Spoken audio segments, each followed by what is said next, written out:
Welcome to Quiet Scare, where horror doesn't scream, it whispers. Real documented experiences, selected with care, and adapted for quiet, sleep-friendly listening. Truth stays firm. The mood deepens. Please like and subscribe, and tap the bell for new episodes. No more than 3 ads in the first 15 minutes, then uninterrupted playback. Literary horror shaped from authentic accounts for sophisticated listeners. Sleep well and dream dark.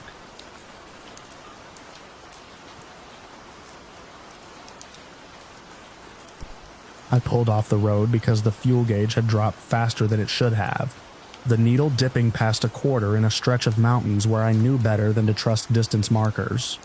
The station wasn't marked on any map I used, just a dim rectangle of light pressed into the side of the road like it had been set there temporarily, and forgotten. Gravel crunched under my tires and the engine ticked as it cooled, the sound carrying too far into the trees. I'd driven those Appalachian roads most of my life. I knew the turns, the blind dips, the places where fog collected like it had weight. I knew which pull-offs were safe and which ones weren't worth the risk after dark. This place didn't sit right, but the tank was low enough that I made the decision anyway. That's how it starts sometimes. Not with panic, just a small compromise. The air smelled like old gasoline and damp wood. One pump stood under a crooked metal awning, its digital display flickering between numbers like it couldn't hold a thought. The building behind it had a single window lit from inside, but the glass was cloudy, and I couldn't see movement through it. I stepped out and listened first. No insects, no wind pushing through leaves. Just the faint hum of the station's power source and something else I couldn't place. A low mechanical vibration that seemed to come from deeper in the woods. A man stood near the edge of the lot, just beyond the reach of the overhead light. I hadn't seen him when I pulled in. He was holding a rifle angled toward the ground, but not casually. His posture was tight, his attention fixed on the tree line, like he expected something to step out of it at any second. He didn't acknowledge me at first. I started pumping gas, keeping him in my peripheral vision. When he finally spoke, it was without looking over, his voice flat and controlled. He told me to keep the engine ready and not to linger. That alone would have been enough to make me leave. But I needed the fuel, and something in his tone wasn't about me. It was about timing. I asked him what he meant, and he gave a short answer. Something about people moving through the area who didn't belong. He said it like it was routine, like a weather warning. The station door opened behind me with a soft scrape. The attendant stepped out, an older man with a heavy coat, even though the night wasn't cold enough to justify it. His eyes moved quickly between me and the armed man, then toward the road I'd come from. He didn't greet me, he just stood there, watching. It was parked off to the side of the building, mostly hidden in shadow. Dark color, older model, windows blacked out. I hadn't heard it arrive. The engine was off, but the hood looked warm, faint heat distortion rising into the light. The armed man shifted his stance slightly, not toward me, toward that vehicle. He told me again, more firmly, to finish up and go. I replaced the nozzle and got back into my truck, but I didn't pull away right away. Habit made me check my mirrors, scan the road, take one more look at the lot. That's when I saw her. She came from the far side of the building, moving slowly, like she had all the time in the world. At first glance, she looked elderly, small frame, thin shoulders, wrapped in layers that hung loose on her. But something about the way she moved didn't match the impression. Her steps were too steady, too deliberate, no hesitation in the uneven gravel. She approached the passenger side of my truck and stopped just short of the door. I kept my hands on the wheel. She leaned slightly, trying to look in, her face coming into the edge of the dashboard light. Her skin had a stretched look to it, like it sat wrong over the structure beneath. Her eyes didn't focus on me directly. They moved, quick and searching, taking in the interior of the cab more than the person sitting in it. She raised a hand and tapped once on the window. I didn't roll it down. Behind her, I saw movement near the dark vehicle. 2 figures stepping out, both keeping low, both watching the armed man more than anything else. The man with the rifle took a step forward and lifted it. not aiming but making the presence of it clear. His voice cut across the lot, sharper now. He told them to stop where they were. The woman didn't react to him. She tapped the window again, a little harder this time. I shook my head once. No. Her expression didn't change. It stayed fixed in that same loose arrangement, like a mask that didn't quite fit. Then she stepped back, slow, controlled, and turned her head just enough to look toward the others. That was the signal. They moved at the same time. Not toward the armed man, toward me. I started the engine immediately, the sound breaking the stillness in a way that felt too loud. Gravel spun under my tires as I shifted into drive, but one of them was already at the rear of the truck, another closing in on the driver's side. Something struck the bed, a dull metallic hit, not heavy enough to damage, but enough to tell me they were testing distance, timing. The armed man fired a shot into the ground between them. The sound cracked through the trees, echoing out and back again. They stopped, not startled, not scattered, just paused, long enough for me to pull forward and clear the lot. I didn't look back until I was already on the road, the station shrinking behind me. When I did, the lights were still on, the figures still there, but the arrangement had shifted. The woman stood closer to the building now, the others near the dark vehicle again. The armed man hadn't moved much at all. It looked less like a confrontation, and more like a routine interruption. I drove for several miles before I let myself slow down. The road curved tightly through the mountains, and I knew better than to push speed there at night. My hands stayed tight on the wheel longer than they should have. I told myself it was over. Just a strange stop. Wrong place, wrong time. But I didn't shake the feeling. I checked my mirrors more often than usual. The road behind me stayed empty for a long stretch. Just darkness and the occasional reflection of my own taillights on the guardrails. Then I saw headlights. Far back at first, barely visible around the curves. They stayed consistent, not gaining, not falling away, just there. I drove another 10 minutes like that, the distance between us unchanged. It wasn't enough to confirm anything, but it was enough to keep my attention locked behind me. When I finally reached a small turnout I knew, one with a clear line of sight in both directions, I made a quick decision.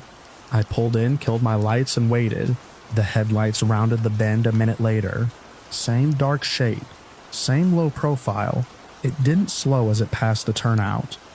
Didn't hesitate, just continued down the road like it had somewhere specific to be. I waited another minute before pulling back out. I told myself again, it was nothing. By the time I reached home, the roads were empty again. No headlights behind me. No signs of anything out of place. My partner was still awake, sitting at the kitchen table with a light on. The kind of quiet you only get in the mountains after midnight. I didn't go into detail at first, just said the station was off, that I wouldn't be stopping there again. She listened, the way she always does, picking up on the parts I wasn't saying outright. We checked the doors, the windows, routine things.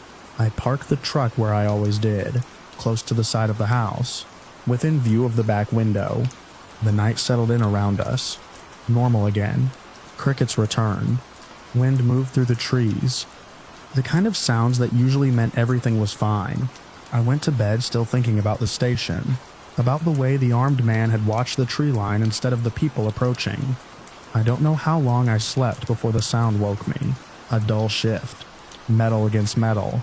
Soft enough that it could have been nothing if I hadn't already been on edge. I stayed still and listened. There it was again. Closer this time. From the direction of the truck. I moved carefully, not turning on any lights, just stepping to the window and easing the curtain back enough to see. The truck sat where I'd left it, at first. Then I saw the shape at the passenger side, low, close to the door, another shape near the back. They weren't trying to break glass. They were working the handles, the seams, testing quietly, the same way they had at the station. My partner came up behind me, silent, already understanding from the way I was standing. We didn't speak. I reached for the phone and called the one neighbor close enough to matter, the one who kept a rifle by his door and answered even in the middle of the night. By the time I looked back out, the shapes had shifted again. One of them straightened slightly, head turning toward the house, toward the window I was standing at. I let the curtain fall. Lights came on next door. A minute later, a door opened. A voice carried across the distance, sharp and direct. The shapes disappeared. Not running, not scrambling, just gone like they had stepped back into the dark and become part of it. We checked the truck at first light. No damage, no forced entry, just faint marks near the handles, small scuffs along the seams where someone had tested the fit. I drove back out that way a few days later, during daylight, just to make sure the place existed the way I remembered it. The station was there. Same pump, same building, but it looked abandoned. No power, no attendant, no sign that anyone had been there recently. The gravel lot was undisturbed, no fresh tracks beyond my own. There was no parked vehicle, no footprints, and no indication that anyone had been watching the tree line for anything at all. I didn't stop that time. I kept driving, eyes forward, tank full. I still take those roads when I need to, but I don't stop unless I have to. And I don't ignore the feeling that something is already waiting when a place feels wrong, because whatever was moving through that area wasn't passing through by accident, and it knew how to follow without being seen.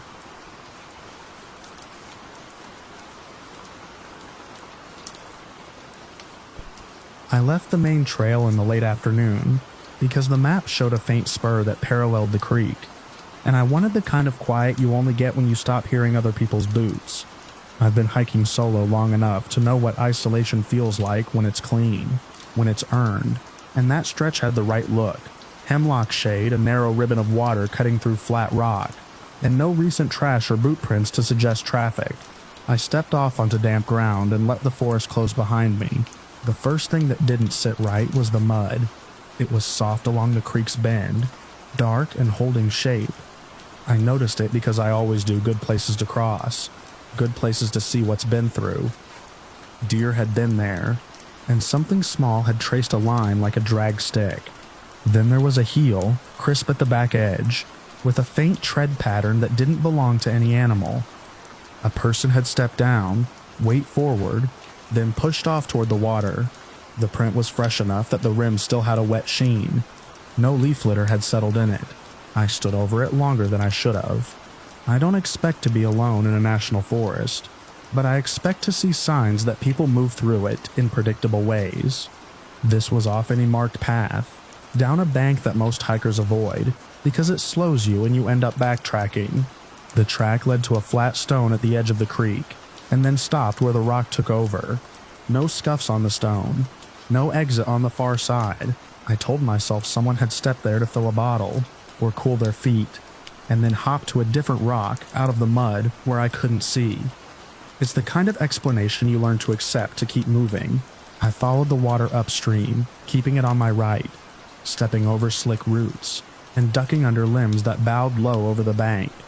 The light thinned to that green, underwater quality you get when the canopy is tight. The sound of the creek filled the spaces between my thoughts, steady enough to flatten out small noises. After a while, the ground opened into a clearing that felt accidental, like a tree had fallen years back and everything else had decided not to fill the gap. The creek widened there into a shallow pool, slow and reflective, with a pale seam of sand along the inside curve. I could see across without turning my head. She was already there. At first I thought she was part of the shape of the place, a shadow at the edge where the sand met the darker water. Then the line of her back resolved, the angle of shoulders, the bend at the waist. She sat on a flat rock that leaned into the pool, feet toward the water, hands in her lap. Her hair hung straight, dark against a lighter shirt. She didn't move. I stopped at the edge of the clearing and didn't step into it. I've learned that people in the woods fall into two groups, those who expect you and those who don't. You announce yourself for the second group so you don't startle them. I shifted my weight and made enough noise on the gravel to carry. No response. I moved one step forward, slow enough that my boot didn't crunch. The creek carried the sound away anyway. She stayed as she was, spine straight, head angled slightly down as if looking at the surface. The water was clear enough to show the stones under it, but from where she sat, all she would see was her own reflection, broken by the current. I took another step, then stopped again. There's a point where announcing yourself becomes intrusive if the person has chosen not to engage, and I felt that line without knowing why. Something about her posture suggested a kind of closed loop, like she had stepped out of the world around her and sealed it. I stayed where I was and watched. Time in places like that doesn't move cleanly. It stretches around details. A fly traced a slow arc over the water. A leaf detached upstream and slid along the surface until it caught against a rock and spun in place. The light shifted enough to make the pool look deeper than it was. She didn't react to any of it. I tried to pick out the small movements that give people away. Breathing, a change in muscle tension, the way someone adjusts to a cramp or a cold draft. There was nothing. Even from that distance, you can usually see a shoulder rise, a head tilt. She was still in a way that didn't match the rest of the clearing. I told myself she could be resting.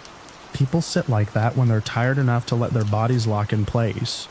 Or she could be listening to something I couldn't hear, focused on a sound in the water. I've done that too. Stared into a current until it fills your head and everything else drops out. I edged along the perimeter of the clearing, keeping trees between us, not to hide but to avoid approaching directly. The ground there was drier, scattered with pine needles that muffled my steps. From a different angle, I could see more of her face in profile. It was pale, the kind of pale that looks washed out under green light. Her eyes were open, fixed on the water. There was no pack beside her, no bottle, no sign of gear. Her shoes, what I could see of them, were dark and clean, not the mud-caked look you get from moving through that terrain. It was a small detail, but it sat wrong with the print I'd seen. Fresh mud on the bank, clean shoes at the water. I thought about calling out. The word formed and didn't leave my mouth. I don't mind breaking silence in the woods, but something about her made it feel like interrupting a private act. I shifted my stance again, trying to decide whether to approach or give her space and move on. That's when I heard it. It came from behind me. Deeper in the trees, a sound that didn't belong to wind or water. It wasn't loud. It was distinct. A voice, or the shape of one, stretched thin by distance. It carried a single note that rose and fell like someone calling without putting words to it. It wasn't an animal I could name. It had a human edge, but it lacked the breaks you get from breath. I turned, scanning the darker understory beyond the clearing. The sound didn't repeat immediately. The creek filled the gap again, and for a moment I wondered if I'd overlaid a memory onto the place. Something my brain supplied, because it expected something to happen. When I looked back to the pool, she had not moved. The sound came again, closer this time, enough that I could feel it in my chest more than hear it in my ears. It rose and held, then fell off cleanly, as if cut. There was no footfall with it, no crack of branches, no brush of fabric against leaves. Just the sound. I stepped back, instinctively, putting more distance between me and the trees behind. My focus split, trying to track both the source of the sound and the woman by the water. It's a bad place to be. Half turned, attention divided. She lifted her head. It wasn't a natural motion. It didn't have the small adjustments that come with muscles engaging. It was a single smooth change from one angle to another, like a hinge. Her gaze moved off the water and into the trees opposite me, not toward the sound, but somewhere between, as if she was aligning with it. The sound came a third time, and in that moment I knew I didn't want to be there. Panic doesn't always hit like a spike. Sometimes it seeps in through details until you realize your body has already decided. My hands went cold. My breathing changed without my permission. I took another step back, then another, keeping my eyes on her as long as I could without tripping over roots. I reached the edge of the clearing where the trees closed in again, and paused just long enough to fix her position in my mind. She was still on the rock, head raised now, eyes off the water, body otherwise unchanged. The pool reflected a pale patch where her shirt caught the light. I turned and moved into the trees. Not running yet, but no longer careful about noise. The ground there was uneven. and I had to watch my footing to avoid rolling an ankle. The sound didn't follow immediately. The creak grew louder as I angled away from it, then quieter as I climbed slightly up the bank. I put distance between us before I stopped again. It's a habit. Create space, then reassess. I leaned against a tree and listened. The forest had its normal sounds back. Insects, a distant bird, the low rush of water, nothing that resembled the voice. I told myself to keep moving, to put more ground between me and that clearing. But another thought pushed in. The print in the mud, the clean shoes, the way she had lifted her head. If she was a person, she could be in trouble. If she wasn't, then there was nothing I could do. That's the calculation you make, and it's not one you like. I moved back toward the creek, slower this time, using the same path I'd taken before, marking small features so I could orient myself without looking directly ahead. When the light opened again, I stopped short of the clearing and listened. No voice. I stepped out enough to see the pool. The rock was empty. There was no movement in the water, no ripple to suggest someone had stood and stepped away. The sand at the edge was smooth except for the faint line of the current. I scanned the far bank, the trees beyond, looking for any sign of motion, any color that didn't belong. Nothing. I crossed to the spot where she had been, stepping onto the flat rock, and then down into the sand. It held my weight and took my prints cleanly. I looked for hers. There were none. The only marks in the mud along that stretch were the ones I had seen earlier. A single set leading to the rock. No exit. I turned in a slow circle, trying to map where she could have gone without leaving a trace. The far side of the pool had a shallow lip of stone that could take a careful step, but even then, there should have been a shift in the sand, a scuff, something. The trees beyond were thick, but not impenetrable. A person moving through would leave a path, however faint. The air felt different in that clearing now.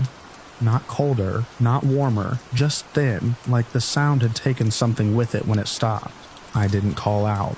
I backed away from the water, keeping my steps light enough not to disturb more than I had to. When I reached the tree line, I turned and moved, this time without stopping. The path I took wasn't the same as before. I angled uphill, away from the creek entirely, aiming for higher ground where the forest thinned and the light returned to something like normal. I kept moving until the green cast broke and the sky showed through in patches. I checked my bearings, adjusted my course toward the main trail, and didn't look back. The sound didn't follow me out. It stayed behind, or it stopped altogether. By the time I reached the marked path, the usual signs of people returned. Old footprints, a scrap of tape on a branch marking a route, the distant murmur of voices carried from somewhere out of sight. It felt like stepping back into a place that agreed with itself. I didn't mention the clearing to anyone I passed. There are things that don't translate well when you try to put them into casual words, and I didn't have the energy to watch someone weigh my account against their expectations of what a hike should be. I camped farther along than I had planned, on a ridge where the ground was dry and the trees were spaced wide enough to see through. I set up as the light faded, went through the familiar motions without thinking, and sat for a while with my back against a log, listening to the forest settle into night. Every so often I found myself picturing the rock by the pool, the angle of her shoulders, the way her head had lifted. I tried to place her within something I understood. A lost hiker, someone disoriented, someone waiting for help, but the details refused to line up. Clean shoes, no pack, no prints leaving.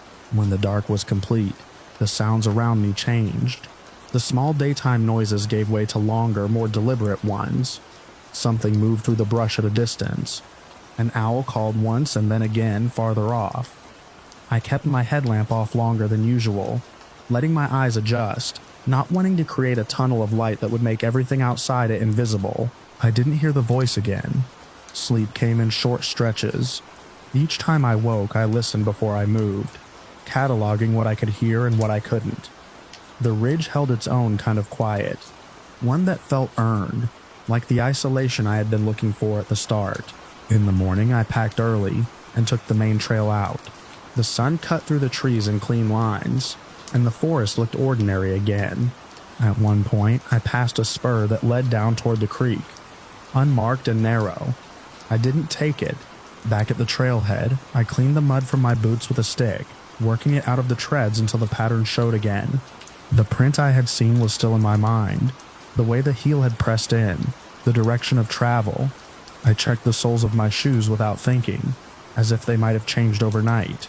On the drive out, I caught myself glancing at the tree line where it paralleled the road, expecting to see a break, a clearing, a flash of pale fabric near water. There was nothing but the steady run of trunks and shadow. I still go out alone. I still look for quiet places where the map shows less detail than I prefer, but I pay more attention to the edges of things now. The places where a path narrows, where a bank drops to water, where the ground holds a shape longer than it should. Sometimes when I stop near a creek, I find myself scanning the surface for a reflection that doesn't belong to me, waiting for a head to lift without warning, for a sound to carry through the trees that has no source I can name. And when the water stays clear and the forest keeps its usual voice, I move on without lingering, leaving the flat rocks undisturbed and the mud untested, as if there are places where the safest choice is not to confirm what you think you saw.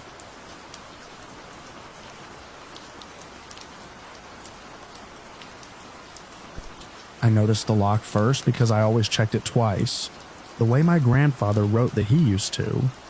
The hasp sat crooked against the door frame, not forced, just misaligned like someone had lifted it and set it back without care. And when I pressed it flush, the screw head shifted in soft wood that had no business being soft. The tower was miles from the nearest road, a retired fire lookout perched above a seam of Appalachian ridgeline, and I had signed the logbook at the trailhead alone that afternoon. Nothing about the place suggested anyone else had been there, except the lock that wouldn't sit right. I carried my grandfather's journals in my pack, wrapped in a grocery bag to keep out the damp. He had been posted here for 2 summers in the late 70s, before radios were common on the smaller towers, and he wrote everything down because, as he put it, there's no one to tell it to up here. When he died, the journals came to me in a cardboard box with his field glasses and a compass that no longer pointed true. I had read them in my apartment, under steady light, but there were entries that didn't make sense until you saw the place he was describing. That was the reason for the hike. I wanted to match his words to the wood and nails, and inside the air held the stale smell of old smoke and dust, with a faint sweetness I couldn't place. The stairs climbed the center of the tower in tight, creaking turns, and at the top the cab opened on all sides with windows that had been patched and repatched. A narrow catwalk circled the outside, guarded by a rail that came up to my waist. I set my pack on the bench under the north window and did a quick sweep of the room. The cabinet where supplies would have been kept stood open. I closed it, more from habit than necessity, and noticed the shelf inside was bare except for a shallow indentation where something had once sat. That indentation had a shape that matched the tin I'd seen in one of the journal sketches. I pulled the notebooks out and flipped to the page I remembered, the paper thin and feathered at the edges. My grandfather had drawn a small rectangle with a hinged lid and labeled it tin, sugar/coffee. Under it, he'd written that he kept it latched because raccoons would work anything left unsecured, and he had learned not to leave anything that could be carried off. In a later entry, weeks after, he wrote that the tin was gone from the cabinet even though the door had been closed and latched, and that he found it later on the catwalk with the lid open and nothing inside. He had underlined latched twice. I closed the journal and looked at the cabinet again. The indentation was clean, dust-free, like something had been lifted recently. I hadn't brought anything to put there. I had eaten on the trail and carried my trash out with me. There was nothing in the room that would leave a mark like that. I told myself it was a trick of the light, or that the last person up here had taken the tin and the outline was just where the wood hadn't faded. I checked the windows. They were latched. I checked the hatch in the floor that led to the ladder down into the narrow service space below the cab. It sat closed, the metal ring flush, the edges dark with old grime. When I put my hand on it, it felt cool, as if it had been shaded from the sun for longer than the rest of the floor. My grandfather had written about the hatch too, but not as often. He mentioned it in passing at first, noting that it tended to swell in the humidity and needed a firm pull to open. Then there was an entry where he said he had left it open to air out the space below, after a storm, and when he came back from a walk around the catwalk, it was closed again, the ring flat, as if it had never been touched. He wrote that he had not closed it. The next day, he wrote that he would keep it shut from then on. I stood there with my hand on the ring and considered lifting it, just to prove to myself that it moved the way he said it did, that it stuck and then gave. Instead, I left it closed and went outside onto the catwalk. The view stretched in layers of blue ridges and shadowed hollows, the kind of distance that makes you feel both small and safe. The sun had dropped behind the western ridge, leaving the tower in a gray that made edges softer. A wind moved through the trees below, a steady sound that hid smaller noises. I made a slow circuit of the catwalk, running my hand along the rail. On the south side, I saw it. At first it looked like a tear in the darkening air, a place where the view didn't line up, like heat shimmer but colder. It hung above the far corner of the catwalk, just inside the rail, at a height where a person might lean if they were tall. As I watched, the shape clarified not by gaining detail, but by holding its lack of it. It was a silhouette without edges, a standing absence that didn't reflect light and didn't block it so much as bend it. I could see the trees through it, but they seemed wrong, like looking through glass that had been breathed on. I didn't step closer. I didn't call out. There was no sound from it, no movement except a slow, almost imperceptible drift that kept it centered over the same spot, as if it were suspended from a point above the tower that I couldn't see. The wind didn't touch it. The rail behind it didn't show through in a straight line. I thought of the entry where my grandfather wrote about the thing over the south rail. He had been careful with his words. He didn't name it. He described it as a dark shape where a man might be, and then crossed out man and wrote something. He said it did not cast a shadow, and that it remained when he closed his eyes and opened them again. He wrote that he went back inside and did not look at it for the rest of the evening. The next morning, he wrote that the sugar tin was missing. I stepped back through the door and closed it, sliding the latch into place. The room felt smaller.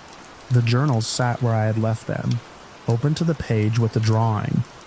I flipped forward, my fingers moving faster now, looking for the next mention. There were entries about weather, about smoke sightings, about the long hours and the way sound carried at night. Then, in a different hand, heavier, he wrote about the cabinet again. He said items had been moved, small things, things that had no reason to be anywhere else. He said he began to mark their positions with pencil lines on the shelf, so he would know if he was mistaken. I looked at the cabinet. The shelf inside had faint lines along the back edge, parallel and spaced like someone had set a tin down in the same place and traced its outline more than once. The lines overlapped in places, not exact, as if the object had shifted slightly each time. The hatch in the floor made a sound. It was not loud. It was the kind of sound you might miss if you were talking, or if the wind picked up.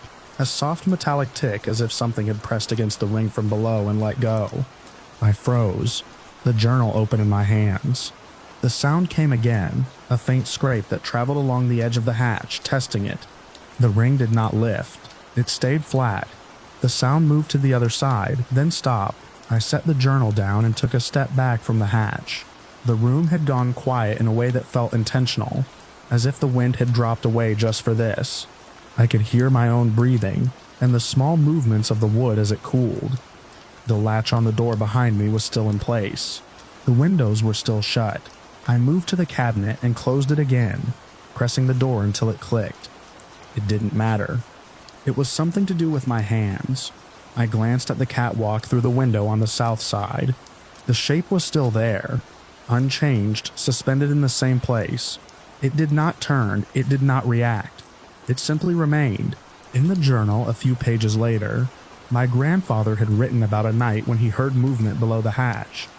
He described it as careful, not like an animal, not like wind. He wrote that he had sat in the chair with the lantern turned low and listened for an hour, and then the sound had stopped. The next morning, he found the hatch open by an inch. The ring tilted, and a smear along the edge where something had touched it from the inside. He did not open it further. He wrote that he pushed it closed with his boot and kept it that way. I didn't have a lantern. The light in the cab had gone from gray to a deeper blue that made everything look flat. I realized I had not brought a flashlight up with me, only the small one in my pack, and it was under the bench. I moved to get it, keeping the hatch in my peripheral vision. When I crouched, the floor shifted slightly, and the hatch made that same soft tick again. The ring lifted a fraction. It was not a sudden motion. It rose as if something beneath it was easing it up, testing the weight. The edge of the hatch separated from the floor by the width of a fingernail, enough to catch a sliver of darker darkness beneath. Then it settled back down, the ring flattening with a quiet tap. I stood up with the flashlight in my hand and did not turn it on. Light felt like it would make it worse, like it would define something I did not want defined. I took a step toward the door, my eyes flicking to the south window. The shape was still there, closer now, or seeming closer. Not because it had moved, but because the light had dropped enough that it stood out more starkly against the last of the sky. The latch on the door slid back with a dry sound when I lifted it. I opened the door and stepped onto the catwalk, pulling it closed behind me without engaging the latch. The air outside was cooler. The wind had picked up again, a steady rush through the trees that filled my ears. I did not look directly at the shape. I kept it at the edge of my vision as I moved along the catwalk toward the stairs. The boards under my feet felt solid. The rail was steady. I moved slowly, placing each step with care. When I reached the corner, the place where the shape hung, I had to pass within a few feet of it. Up close, it was worse. It had no surface, no texture, no detail to fix on. It was simply a vertical absence that seemed to drink the light around it. The air near it felt cooler, not like a breeze, but like the space itself had a lower temperature. My skin prickled along my arms. I kept my gaze on the rail, on the screws that held it in place, on anything that had a defined edge. As I passed, something shifted behind me. It was not the shape, it was the door to the cab, swinging open a few inches, as if pushed from inside. The latch, which I had not set, tapped against the frame. I did not turn. I moved faster, the stairs now in front of me. The first step down a relief that made my knees feel weak. The stairs spiraled down the center of the tower, a tight space where the walls pressed in. I took them two at a time, my hands sliding along the rail, the wood warm from the day's heat. Halfway down, I heard the hatch above move again, a heavier sound this time, a scrape and a dull thud that carried through the structure. I kept going. At the bottom, the door to the outside stood open to the clearing around the tower. I stepped out and into the dim, the ground covered in packed dirt and pine needles. I had left my boots by the door at the top, an old habit from my grandfather's entries about keeping the cab clean. I realized that as I stood there in my socks, the earth cool and slightly damp underfoot, I didn't go back up for them. I moved away from the tower, down the narrow path that led back toward the trail. The trees closed in quickly, the last light filtering through leaves that turned everything the same shade of gray. The ground was uneven, roots crossing the path, stones shifting under my weight. I kept my pace steady, not running, but not slow. The tower loomed behind me, a darker shape against the sky. At a bend in the path, I looked back once. The catwalk was visible through a gap in the trees, the rail a thin line. The shape was still there, suspended at the corner, unchanged. The door to the cab hung open, a rectangle of deeper dark. For a moment I thought I saw movement at the threshold, something at the level of the floor, as if the hatch had opened, and whatever had pressed against it had found its way up. Then the wind shifted, and the trees moved, and the view broke. I turned and kept going.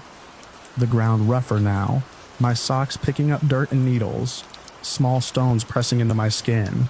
The path dropped steeply in places, and I had to catch myself on trunks and branches.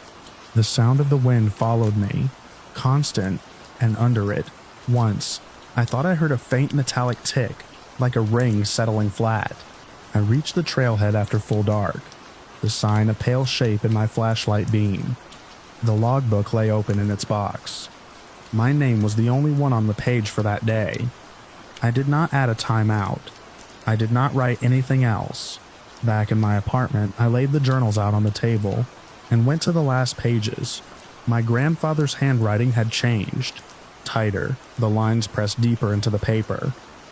He wrote that he had left the tower before his posting ended, that he had walked out at night without his boots because he had not wanted to go back inside to get them. He wrote that he had seen the shape over the south rail one last time when he looked back from the path, and that the hatch had been open.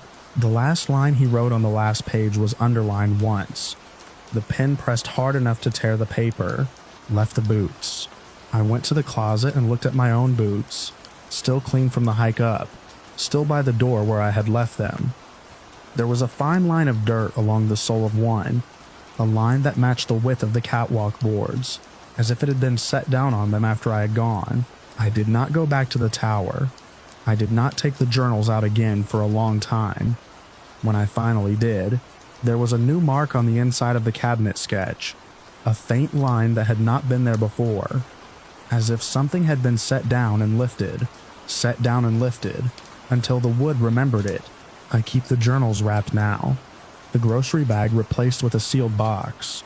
But sometimes when the apartment is quiet and the air still, I hear a soft metallic tick from somewhere below the floor, followed by the feeling that a latch has been tested and found wanting, and I stand there in the dim with my feet on the bare boards, remembering the way the hatch looked when it lifted and settled, and the way the shape held its place over the rail, as if it had always been there, waiting for someone who would read the lines, and come to see for themselves.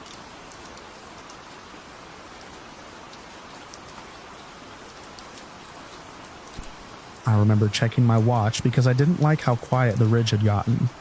The glow read 3 a.m., and the woods felt wrong for that hour too. Still, like everything that should have been making noise had already decided to leave.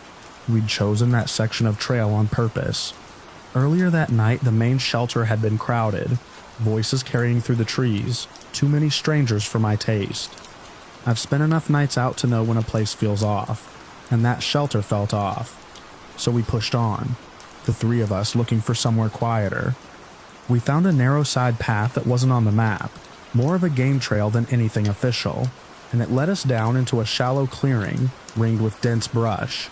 It was hidden, hard to spot unless you were already on top of it. That's why we stopped. I was the one who suggested it. That's something I've gone over more times than I can count. We didn't set up tents, just laid out our gear, kept things light. We planned to rest for a few hours and move before sunrise. Standard practice. I took the first watch, sitting with my back against a cold rock, rifle across my lap. The other two, Mark and Luis, were already asleep within minutes, breathing steady, the kind of deep sleep you only get when you've been pushing miles all day. The first light I saw, I thought was someone on the main trail. It was far off, moving between the trees, a steady white beam that dipped and rose like a headlamp. Nothing unusual about that. People hike at odd hours. I watched it for a minute, expecting it to pass by and disappear. Then a second light appeared, not close to the first. Offset, moving in the same direction, but keeping distance. I straightened up a little, paying more attention now. 2 hikers maybe. Still not strange. But then a third light came on. Lower, flickering for a moment before stabilizing. They weren't lined up like a group walking together.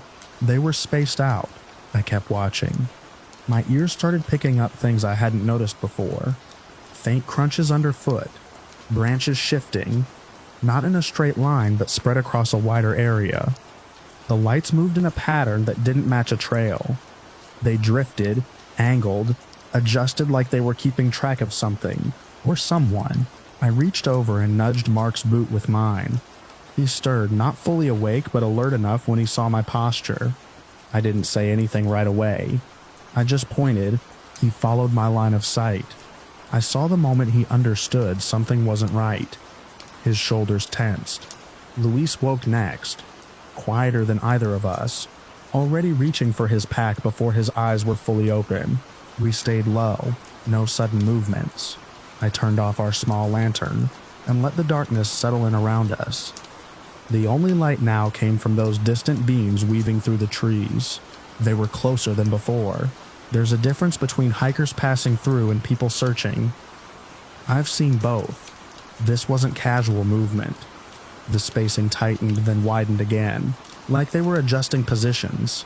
They were sweeping the area. Mark leaned in close and spoke under his breath, barely more than air. He didn't need to say much. We all saw it. We packed in silence.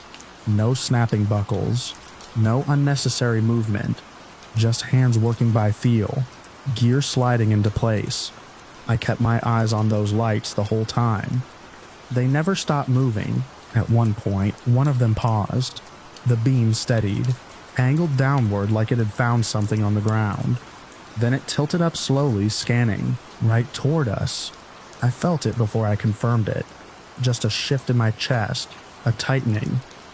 The light lingered a second too long in our direction. Not directly on us, but close enough. Then it flicked off. The others followed, one by one, until the woods went dark again. That was worse. We didn't wait. I motioned, and we moved, slipping into the brush on the far side of the clearing. No trail, no clear path, just dense undergrowth and uneven ground. It slowed us down, but it also gave us cover. We angled uphill first, putting elevation between us and the clearing. My plan was simple: create distance, break line of sight, then circle back toward a known trail once we were clear. Behind us, the woods stayed quiet for a few seconds. Then I heard it. Movement. Faster now. Direct. They knew. The brush around us thickened, branches catching on straps, leaves brushing against our faces. I kept us moving in a staggered line. Not too close together, not too far apart. Mark stayed just ahead of me, Luis behind. We didn't speak. Didn't need to. A light snapped on behind us, then another. They weren't scanning anymore. They were coming straight through. I risked a glance back. The beams cut through the trees, bouncing with each step. I could make out shapes now. Figures moving low, deliberate, not trying to stay hidden anymore. One of them lifted something in his hand. It caught the light for just a second. Long, reflective. Not a hiking tool, not anything you'd bring for a normal trip. A blade.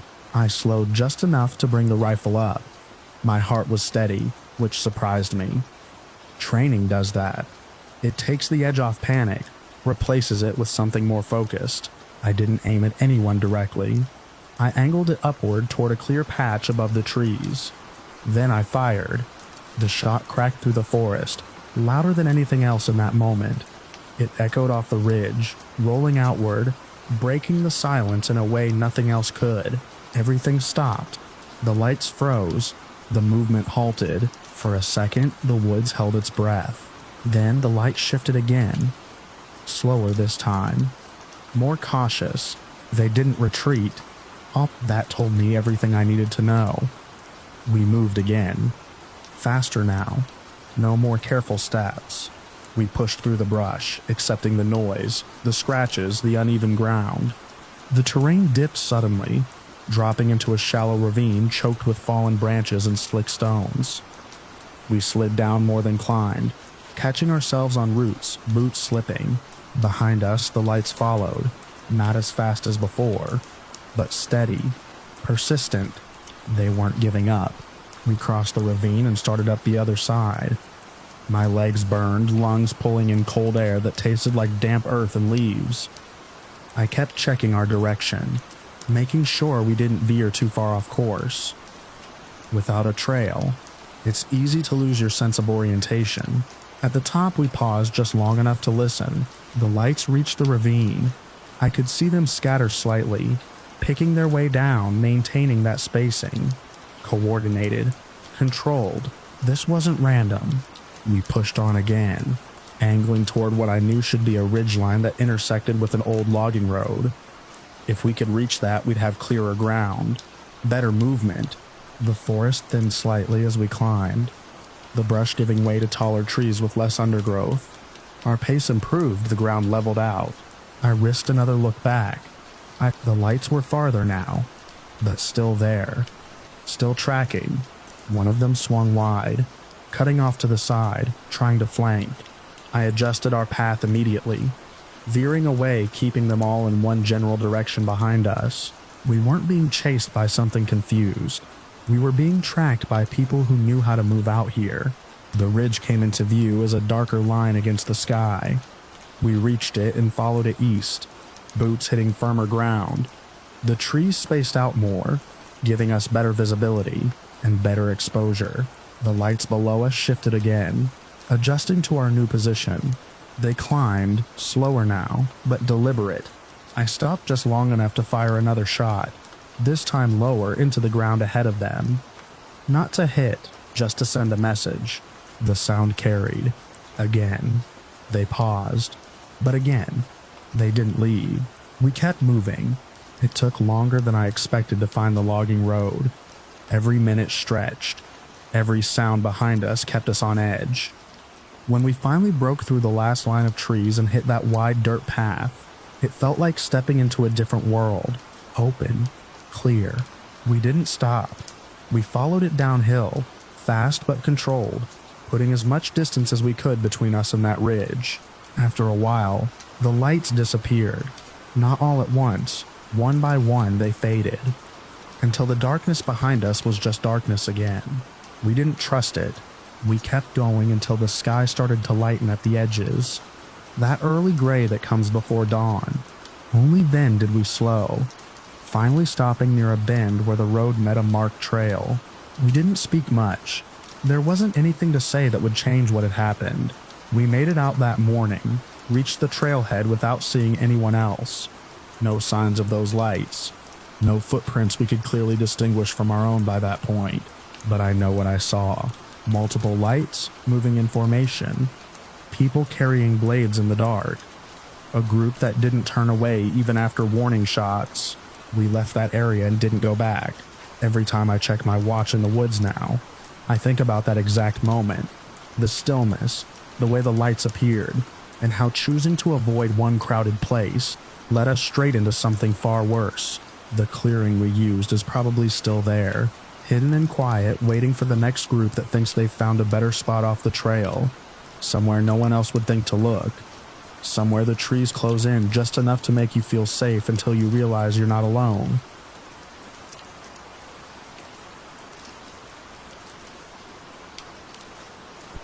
I was already an hour past the last lit stretch of highway when I pulled over, engine idling to clear a smear off the windshield that kept catching the beam of my headlights. The road cut along the side of the mountain like a shallow scar, nothing on either side but wet trees and a drop that disappeared into black. It had rained earlier, enough to turn the gravel shoulders into slick, clay-heavy mud. My wipers dragged and clicked, dragging a thin arc through a film of grit I couldn't see until the light hit it just right. I stepped out with a rag and a half-empty bottle of water, the air cold enough to sting my fingers. The silence out there wasn't total. There was a low, constant hiss from runoff slipping downhill through leaves, and somewhere deeper in the woods, a branch shifting, maybe an animal moving through brush. I leaned over the hood and wiped at the glass, watching the beam distort and then sharpen as the smear came away. I didn't hear him come up. What I noticed first was the shape in the reflection, something blocking part of the light behind me, and then the pressure at the base of my skull. "Don't turn around," he said, low and tight like he was already out of breath. I froze with the rag in my hand. The metal of the hood was still warm under my palm. I could feel the bottle slipping where I'd set it on the fender, threatening to roll off. "Keys are in it?" he asked. "Yes," I said. "Good. You're going to get back in and drive. Nice and steady. No sudden moves." I nodded before I realized he couldn't see that. "Okay. Slow," he said, the pressure increasing just enough to make the point clear. I moved around the front of the car, opened the driver's door, and slid back into my seat. The interior light came on for a second, and I caught a quick look at him in the side mirror before it clicked off. He was in his 30s, maybe, hair damp and plastered to his forehead, jacket dark with moisture. His right hand held the gun, small and black, angled toward me. His left hand trembled slightly when he reached to pull the door shut. "Drive," he said. I put the car in gear and eased back onto the road. The headlights picked out the narrow lane ahead. The double yellow lines broken and faded. The mountain rose up to my right in a steep bank of rock and roots. To the left, the guardrail came and went. Sections missing or bent down toward the drop. Keep it under 50, he said. No reason to draw attention. There's nobody out here, I said before I could stop myself. Then don't give anyone a reason to come looking, he replied. I kept my eyes on the road. The smear on the windshield was gone, but I could still see where it had been. A clean patch in the middle of a field of fine dirt. My hands felt too light on the wheel, like they weren't connected to anything solid. He shifted in the seat, adjusting his grip. You from around here? No, I said. Just passing through. Good, he said. Better that way. We drove like that for a while. The only sound the engine and the steady rhythm of the tires over patched asphalt. The road curved and climbed, then dipped into a shallow hollow where fog clung low over the pavement. My headlights cut through it in a pale cone, making the edges of the world seem closer than they were. He leaned forward suddenly, peering ahead. Slow down. I eased off the gas. The beam stretched farther, and that's when I saw it. Something lay in the road ahead, just past a bend where the trees opened up for a few yards. At first it looked like a pile of clothes, dark and shapeless. As we got closer, the outline sharpened into a body, face down, one arm bent at an angle that didn't look natural. Jesus, I said under my breath. Don't stop, he said immediately. It's a person, I said. They might be. I said don't stop, he repeated, sharper this time. The gun lifted a fraction, enough that I could see it in my peripheral vision. I slowed anyway, instinct pulling against the command. The body didn't move. There was no sign of anyone else, no hazard lights, no car pulled off to the side, just that shape in the middle of the lane. Go around, he said. Careful. The road was narrow there, with a shallow ditch on the right and the drop on the left. I edged toward the center line, trying to give the body as much space as possible without drifting too close to the edge. As we drew alongside, the headlights washed over it, revealing more detail. A jacket, jeans, a boot with the sole half torn loose. The first shot cracked from the darkness beyond the trees on the left, sharp and flat. The windshield starred near the passenger side, a small white bloom that spread in thin lines. Go, the man shouted. I hit the gas. The engine roared and the car surged forward. Another shot came, then another, the sound echoing off the rock face to the right. Something pinged against the rear quarter panel, a metallic thunk that vibrated through the frame. Left. Stay left, he said, leaning forward, eyes scanning the darkness ahead. They'll be on the right too. As if on cue, a flash flared from the tree line on the right, followed by another sharp report. The rear window shattered with a dull pop, glass spraying forward in a glittering arc. I ducked instinctively, gripping the wheel harder. The body in the road slipped past on my right, disappearing into the darkness behind us. In the mirror, I caught a glimpse of movement near it, shadows shifting where there hadn't been any before. Keep going, he said, his voice tight but controlled. Don't slow down. The road curved again, hugging the mountain. The guardrail reappeared on the left, dented and streaked with rust. My headlights bounced with the uneven pavement, making the trees ahead flicker in and out of clarity. They set that up, I said, more to myself than to him. Yeah, he said. They did. Another shot rang out. Farther back now. The sound chased us for a few seconds, then faded as the distance grew. Next turn, he said after a moment, there's a trail. Easy to miss. You're going to take it. A trail? I asked. Just do it, he said. I strained my eyes, looking for any break in the wall of trees. The road dipped again, then rose slightly. My headlights caught a narrow gap on the right, barely more than a break in the brush. The ground beyond it churned into mud. There, he said. Now, I slowed just enough to make the turn without sliding, then cut the wheel and guided the car onto the trail. The tires slipped immediately, the mud sucking at them, but the car caught and lurched forward. Branches scraped along the sides, a harsh dragging sound that made me wince. Lights off, he said. What? I said. Lights off. Now. I reached for the switch and killed the headlights. The world collapsed into darkness, the only light a faint gray glow filtering down from the clouded sky. I eased off the gas, letting the car roll forward slowly, guided more by feel than sight. "Keep straight," he said quietly. "There's a dip. Then it levels out." The trail narrowed, the trees pressing in close enough that I could hear leaves brushing the windows. The ground dipped suddenly, the car's nose dropping before leveling out again. I kept my foot light on the pedal, moving at a crawl. "Stop," he said after a few seconds. I pressed the brake. The car settled, engine idling low. I could hear my own breathing, too loud in the confined space. "Turn it off," he said. I killed the engine. The sudden silence was complete, heavy. The ticking of hot metal cooling filled the space, each click sounding louder than it should. We sat there in the dark. I didn't dare move. After a minute, maybe two, I heard it faint at first, then clearer. An engine, somewhere back on the road, then another. Door slamming, voices carrying in the distance, indistinct but urgent. "They'll sweep the road," he said softly. "Maybe check a little ways off. Not this far." I swallowed, my throat dry. "Who are they?" He didn't answer right away. When he did, it was flat. "People you don't want to meet." We waited. The distant sounds came and went, engines idling, then revving, then fading again. At one point, I thought I heard footsteps crunching through brush, but it could have been the water moving downhill again, amplified by the quiet.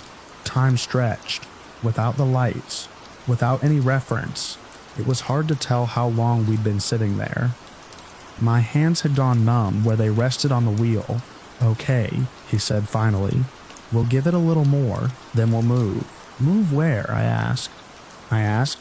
"Back out," he said. "Other direction. There's a fork we'll take." I nodded, though he couldn't see it. We waited again. The sounds on the road didn't come back. The mountains seemed to settle around us, the small noises of the night returning in pieces, the drip of water, the faint rustle of leaves. "Start it," he said. I turned the key. The engine came to life with a low rumble that sounded too loud in the enclosed space. I kept the lights off as I eased the car forward, following the faint track we'd made coming in. "Slow," he said. "No rush." We crept back up the trail, the incline making the engine strain slightly.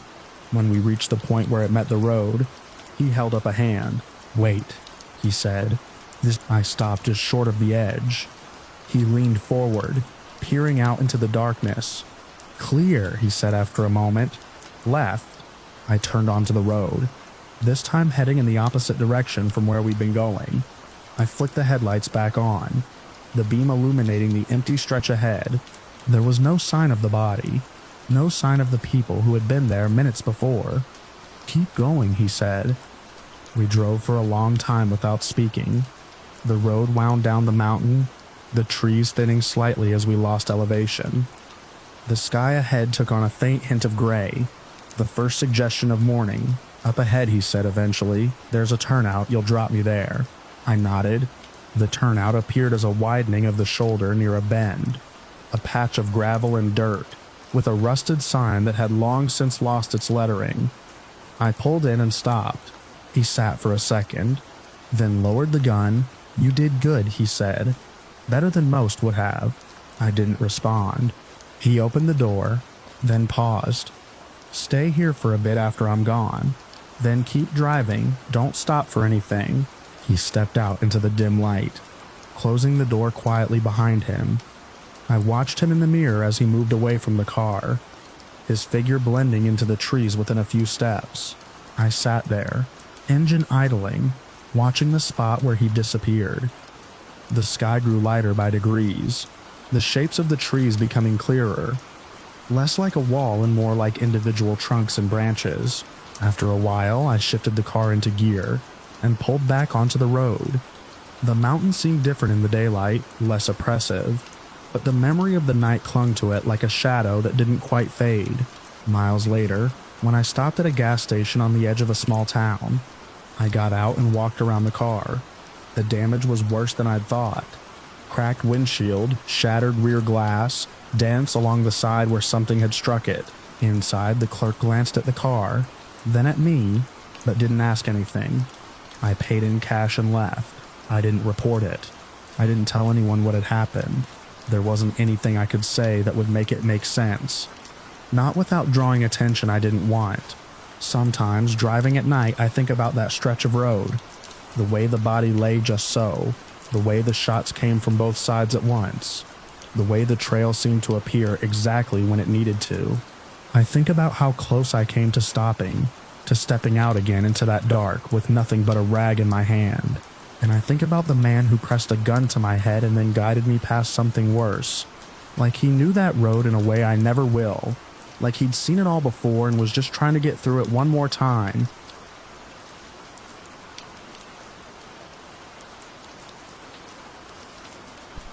My grandfather taught me the line before I was tall enough to see over the laurel.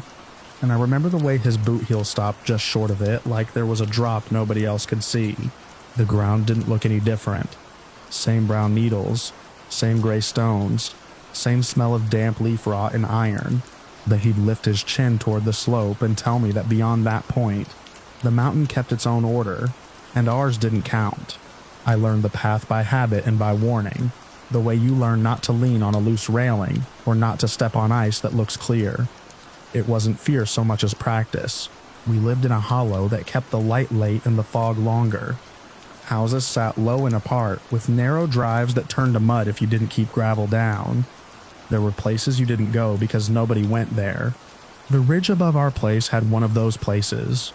My grandfather said it was older than the county line, older than the road cut, older than the orchard that never took root. He called it a boundary, and he said the word like it was something you could break with your hands if you weren't careful. He didn't give me stories to go with it. He didn't say what would happen if I crossed. He told me what to do instead. Don't take anything from that side. Don't leave anything of yours there. Don't turn your back on the tree that leans. Don't answer if you hear your name come from behind you. Don't cross the stones that sit in a curve like a smile. The rules were practical, almost dull. The way people talk about not mixing chemicals or not running a saw one-handed. I followed them because he expected me to. After he died, the rules sat around the house like tools nobody used anymore. They gathered dust without losing their edges. I kept them out of habit for a while, then out of a kind of respect, and then slowly, I kept them out of nothing in particular. Life moved into the spaces he left. I took a job with the county, doing maintenance on trails and culverts, the kind of work that keeps you outside and quiet. I knew the woods better than most of the folks who came through on weekends. I knew where the ground held water and where it would take your weight. I knew which creeks cut under their banks and which ones spread thin over rock. I knew the old paths that weren't on any map. It was late summer when I decided to go past the line. The reason I gave myself was simple enough. A storm had come through hard the night before, and I'd heard from a neighbor that a tree had come down near the upper trail. I told myself I'd check it out. Clear what I could, mark what I couldn't. That part was true. What wasn't true was that I needed to go as far as the boundary to do any of that. The morning came in warm and close. The air had that thickness that carries sound in a way that makes distance feel smaller. I set out with a saw, a coil of rope, and a pack with water and a couple of bars. I took the path I always took, the one that curved around the outcrop and crossed the shallow creek on stones, that rocked if you didn't place your feet right. The laurel grew dense on either side, glossy leaves catching the light in a way that hides what's underneath. I worked my way up, clearing small limbs, dragging brush off the trail. The fallen tree my neighbor mentioned had come down clean, roots lifted out of the ground with a scoop of dirt that showed pale underneath. I cut a passage through it and flagged the rest for later. It took longer than I expected, and by the time I stood up and wiped my hands on my jeans, the sun had moved enough that the shadows shifted under the trees. The boundary wasn't far beyond that. I could see the lean of the tree my grandfather used as a marker. Its trunk angled like it had been pushed, and decided to stay that way. I stood there longer than I needed to. There wasn't any wind. The leaves didn't move unless I did. The ground held the smell of rain and something else, a faint metallic tang that I'd always associated with that side without thinking about it. I stepped to the line and stopped, the way I had as a kid. My foot hovered over nothing that looked like a line. It felt foolish in a way that made me almost laugh. There wasn't any sign posted, no tape, no marker that would stand up in court. Just a memory of a man who was gone, and a set of rules that didn't come with explanations. I put my foot down on the other side. Nothing happened right away. The woods didn't change color. The ground didn't give. The air didn't move. If anything, it felt the same, which made me feel something like relief and something like annoyance. I took a few more steps, more to prove a point to myself than for any reason tied to the job I was supposed to be doing. There were stones ahead, half buried, arranged in a curve that wasn't quite a circle. They were the same stones I'd seen from the safe side for years, the ones my grandfather had told me not to cross. Up close they looked like any other stones. Lichen grew on them in patches. Dirt filled the gaps between them. The curve wasn't perfect. It could have been natural if you didn't look too hard. I walked along the outside of the curve, keeping a distance out of habit I hadn't shaken. The ground there felt different under my boots. Not soft, not hard. It had a give to it that didn't match the rest of the slope. When I shifted my weight, it responded a fraction later than I expected, like a floorboard that's been used too long, a sound carried from somewhere uphill. It wasn't a voice, not in any clear way. It was more like the shape of a voice without the words, a rise and fall that made my brain reach for meaning and come up empty. I stood still and listened. The sound didn't repeat. The woods went back to the low, constant noise of insects and distant water. I told myself it was a bird or a branch settling after the storm. I moved closer to the stones. The curve pulled my eye, not because it was interesting, but because it didn't fit. Things in the woods tend to follow the ground. They go around obstacles. They align with the slope. This curve cut across that pattern in a way that felt deliberate. I stepped over one of the stones. The change was immediate, and it wasn't something I could point to in one place. The air pressed in closer, like a shift in pressure before a storm.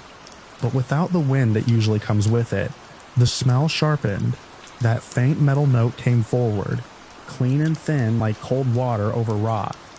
The light dimmed in a way that didn't match the position of the sun. I felt it first in my ears, a slight fullness, as if I'd gone up in elevation too fast. Then in my hands, a tingling that ran along the skin and settled in my fingertips. I flexed them and watched the movement, making sure it was still mine. It was. I took another step inside the curve. The ground gave a little more than it should have. Not enough to be dangerous, but enough to make me adjust my stance. I looked down. The soil there was darker, almost black, and it didn't hold the same mix of needles and small debris as the ground outside. It looked undisturbed, even though I knew I was standing on it. I turned, intending to step back over the stone, to test the difference, to tell myself I was being stupid. The stone I'd crossed wasn't where I expected it to be. The curve had shifted, not moved in a way I could track, but changed its relation to me. The arc seemed tighter, the gap I'd stepped through smaller. I stepped toward where I thought the edge was. The ground under my boot held, then gave, then held again, like something adjusting. The pressure in my ears deepened. The sound came back, that shape of a voice. Closer now. Not from uphill, but from behind me. I didn't turn. My grandfather's rules rose up without me calling them. Don't turn your back on the tree that leans. Don't answer if you hear your name come from behind you. The problem was that I had already turned my back on the tree without thinking, and the sound behind me had the cadence of my name without the clarity. I moved forward instead, deeper into the curve, trying to find a straight line out. The trees inside the arc were spaced differently, not in a pattern I could read. The slope felt wrong under my feet, steeper than it should have been, then leveling out without a visible reason. I kept my eyes on the ground a few feet ahead, placing each step with care. The temperature dropped in a way that raised the hair on my arms. Not a breeze, not a cloud passing the sun. A localized drop that made my breath feel cooler in my throat.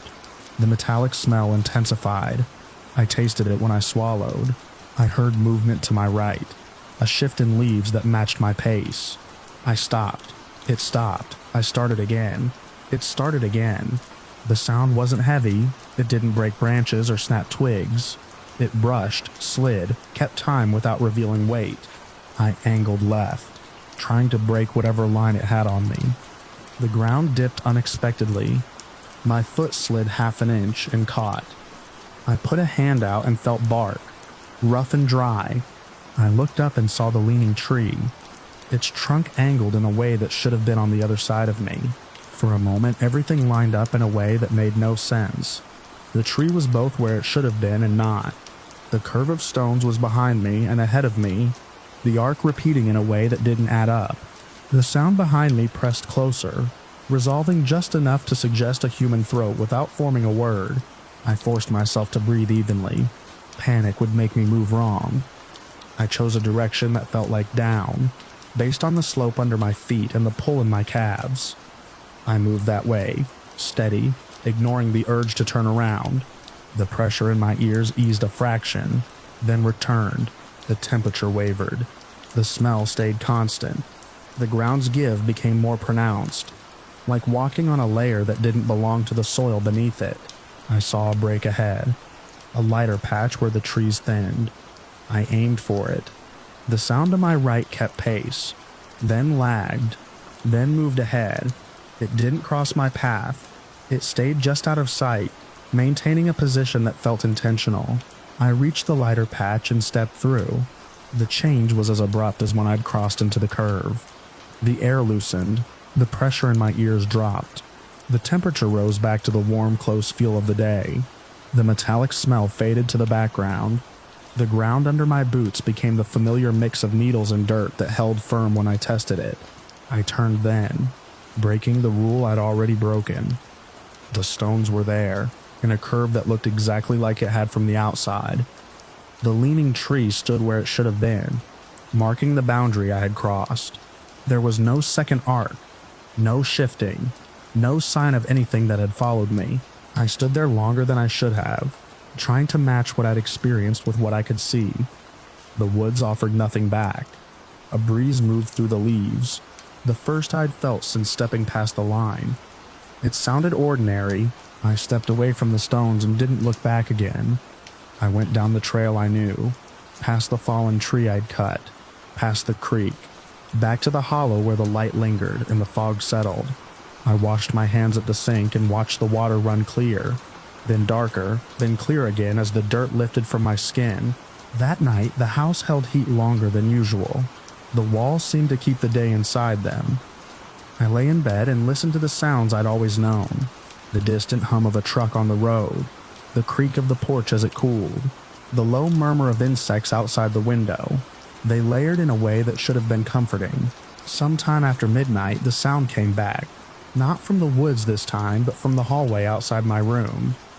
The same rise and fall. The shape of a voice without the words. It didn't call my name. It suggested it. Enough that my body recognized the pattern. I stayed still. The rules didn't cover this. There was no line in my house. No curve of stones to mark where one thing ended and another began. The sound moved along the hallway, slow, brushing the wall in a way that made the paint seem to absorb it. I focused on my breathing, on the weight of the blanket, on the way the mattress held me.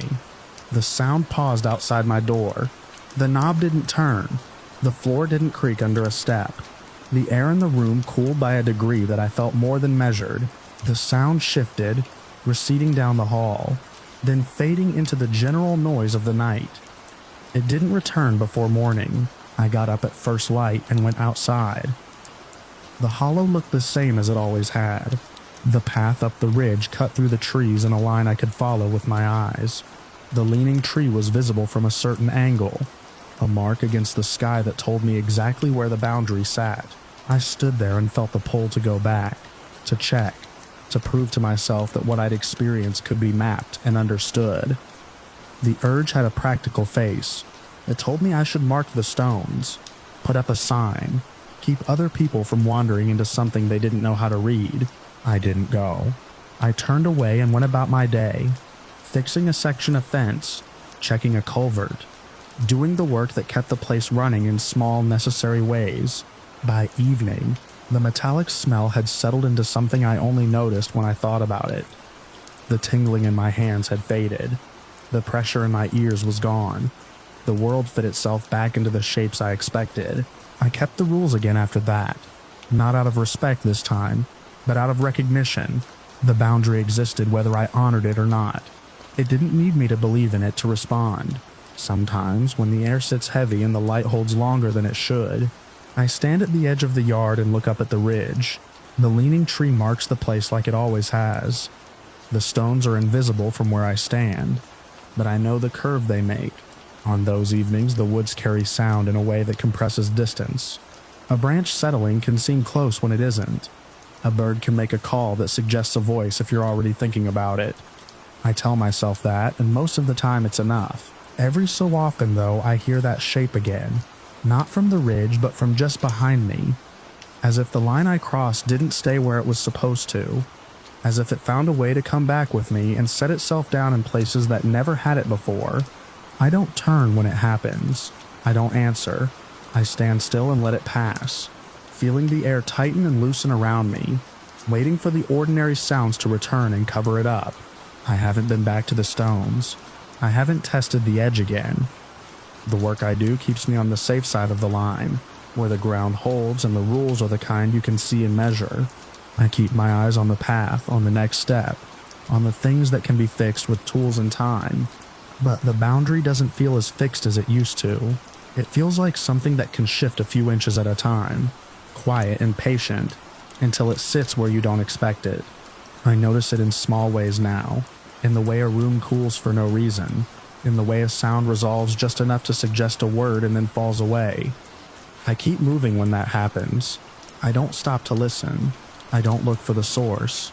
The last time it came close, I was in the shed, sorting through a box of my grandfather's things. The air went thin for a moment, the smell of metal rising clean and sharp. The sound formed behind me, close enough that I felt it in the back of my neck. I set the box down and walked out into the yard without turning. The sun was low, the ridge dark against it. The leaning tree stood out in silhouette. I kept my eyes on it until the light shifted and the shape blended back into the rest of the woods. The air loosened, the smell faded, the sound dissolved into nothing I could name. I stood there until the first hint of cool came with the evening, until the ordinary noises filled in the spaces again. Then I went back inside and closed the door, not as a barrier, but as a habit that felt necessary. I still think about the step I took, over that first stone, the way nothing happened until everything did. I think about how simple it was to cross, how little it took to ignore a line that had been set long before I was born. The mountain keeps its own order. I know that now in a way that doesn't need explanation. I stay on this side, I keep my hands to what belongs here, and when the air tightens and that almost voice shapes itself just behind me, I remember the rules without needing to hear them, and I hold still until it passes, because I know it's still there somewhere, keeping to its boundary even as it learns the edges of mine.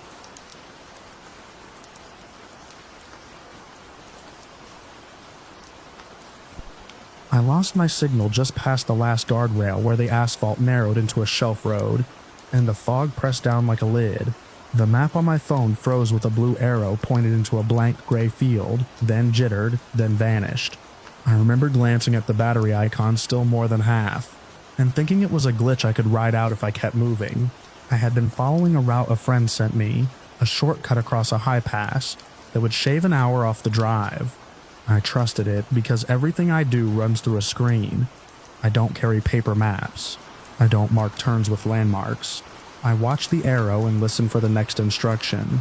That evening there was no voice, no arrow, just the quiet tick of cooling metal and the slow creep of fog filling the trees. I pulled off where the road widened near a crumbling stone wall. The wall had once been squared and stacked, maybe part of a farm boundary or an old switchback reinforcement. Now it leaned outward, patched with moss and threaded with roots. The trees beyond it were thin and tall, their trunks disappearing into the gray. The light was going fast, that flat late evening dim that makes distance hard to judge. I tried the usual fixes. Airplane mode on and off, restart. The compass app spun without settling. The GPS indicator blinked, then went dark. I opened the offline maps I was sure I'd downloaded. The tile showed my last known position miles back, then refused to update. I stepped away from the truck, held the phone up, turned slowly as if a better angle might coax a signal out of the air. That was when I heard the sound. At first I took it for a loose panel somewhere on the truck, tapping in the wind. It had a rhythm to it, a dull hollow knock that carried through the fog. But it didn't change when I moved, didn't shift with the angle. It came from ahead and above, somewhere beyond the bend where the road tightened against the slope. Knock, knock, knock. Even spacing, not hurried, not slow, like something counting out time without caring who listened. I walked to the bend and stopped where the road pinched down to a narrow shelf cut into the mountain. On my left, the slope rose almost vertical, rock and dirt stitched together by roots. On my right, the ground fell away into fog that swallowed everything a few yards out. The sound came from the slope above the road, not from the drop. I craned my neck, but the fog erased the upper ledge. I told myself it was a branch hitting stone, or a loose board in some old structure. Something simple. The mountains hold a lot of old things together by habit, not maintenance. I took a few steps along the shelf, one hand on the rock face, testing the ground with my boots. The knock continued, steady as a metronome. My truck beeped behind me. I turned to see the headlights flicker, then dim. The interior light flashed on and off like it couldn't decide. I jogged back, a quick tight line along the shelf, and pulled the door open. The dashboard was lit up with warnings I hadn't seen before. Icons blinking, gauges dropping to 0, then jumping back. The radio hissed with a thin high noise. I shut it off. The engine turned over once, then gave up. The key felt normal in my hand, but nothing responded the way it should. I checked the battery terminals, even though I knew better than to expect a simple answer. Everything looked clean. No corrosion, no loose cables. I tried the phone again. It powered on, showed the home screen for a second, then the display went black as if the brightness had been turned all the way down. I tapped it. It vibrated once and stayed dark. The knock carried on. I stood there with both hands on the open door, listening, trying to decide if staying put was safer than moving forward. The fog thickened until the trees on the far side of the wall were only shapes. The temperature dropped enough that my breath showed. I thought about walking back down the road, but I had no sense of distance anymore. The map in my head was tied to the map on my phone. Without it, everything felt stretched and unreliable. The sound pulled me forward. It wasn't curiosity so much as a need to fix the problem, to find the source and make it make sense. If it was a loose board, I could stop it. If it was something worse, at least I would know what I was dealing with. I took a flashlight from the glove compartment. It flickered when I clicked it on, then settled into a narrow beam. I shut the truck door, the latch sounding too loud in the fog, and walked back to the bend. The beam caught the rock face and made it look wet, though when I touched it, it felt dry and rough. Knock, knock, knock, knock. I followed the sound along the shelf until the road widened, just enough for a turnout. There was a break in the slope there, a cut where the mountain had been carved back years ago.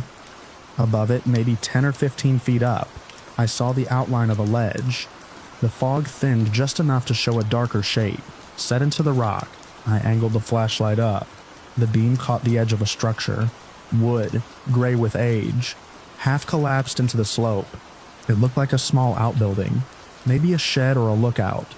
The kind you see in old photos where someone had once tried to make a living on land that never agreed to it. The roof sagged. One wall leaned outward, held by a tangle of boards and roots. The knocking came from inside it. There was no path up to the ledge. The slope was steep, a mix of dirt and loose rock with exposed roots that could be used as handholds if you were careful. I stood there, weighing the risk. The truck was dead. The phone was dead. The road behind me was a question. The sound was the only constant. I climbed. I kept 3 points of contact like I'd been taught, testing each hold before shifting my weight. The flashlight beam bounced and jittered with every movement, making the shadows crawl. The knock continued, unchanged, as if it had been waiting for me to get closer. Halfway up, the beam caught something that didn't fit. A strip of fabric caught on a branch, faded and stiff. I brushed it with the back of my hand. It didn't move much, like it had been there a long time. I didn't recognize it as anything specific, just a piece of something that had once been used and then forgotten.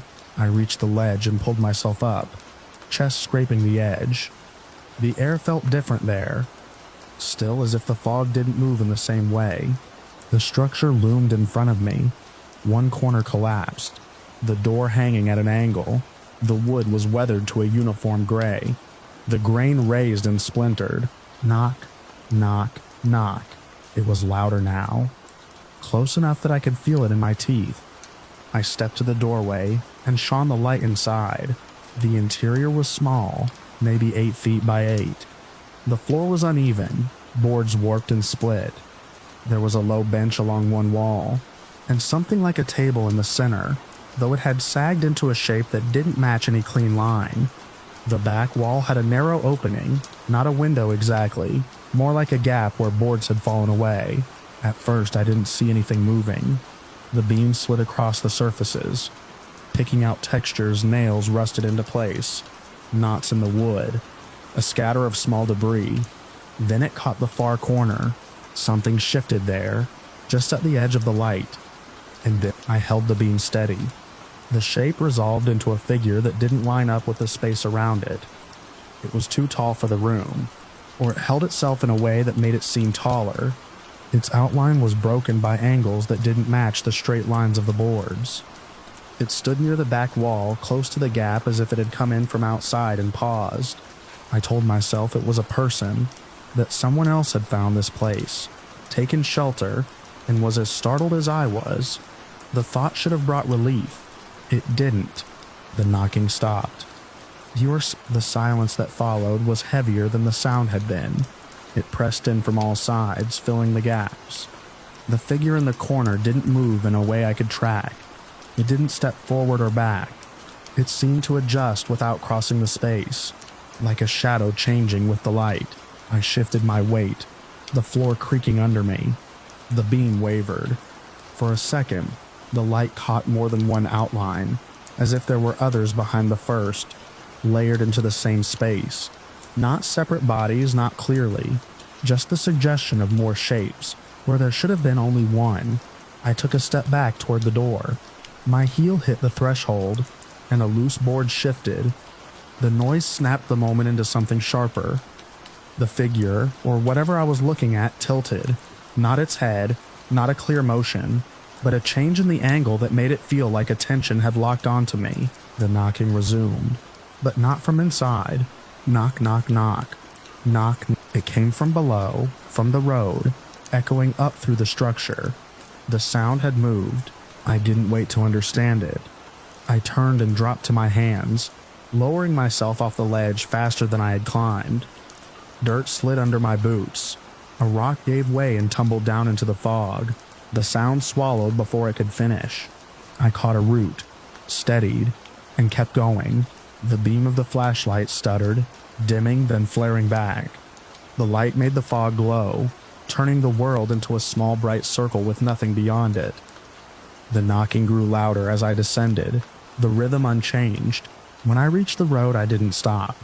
I moved past the turnout, back along the shelf, keeping my hand on the rock face to guide me.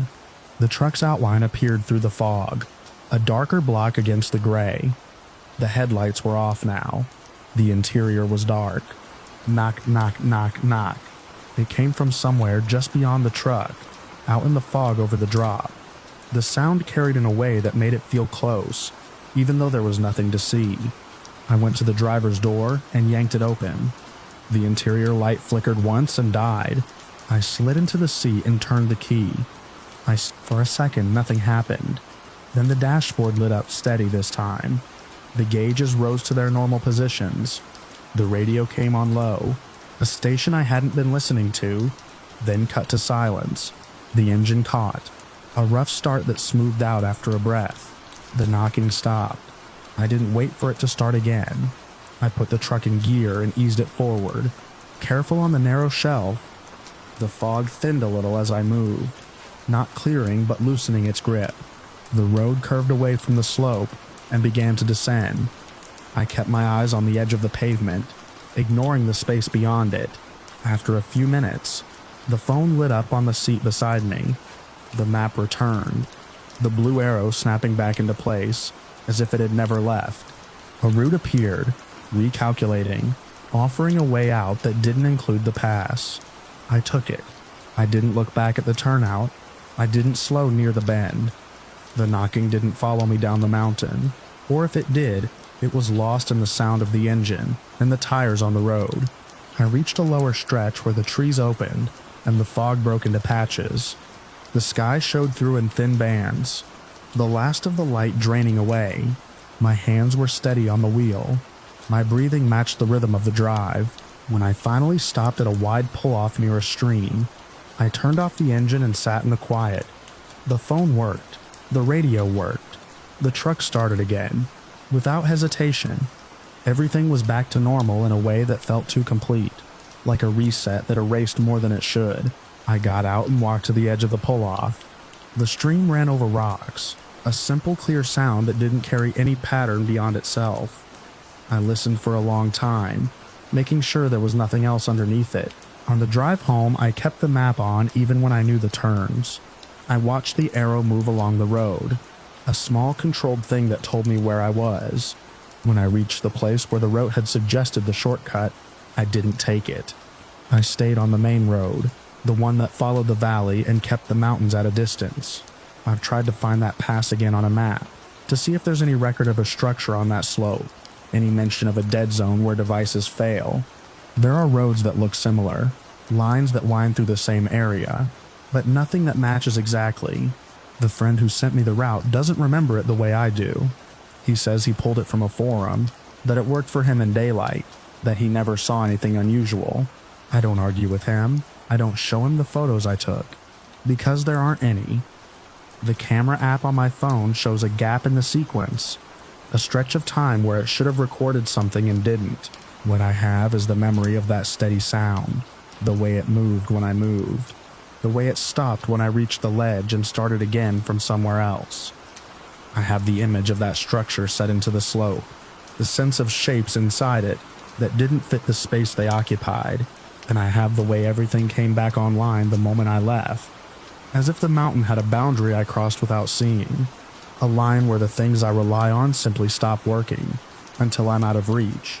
I avoid that whole section now.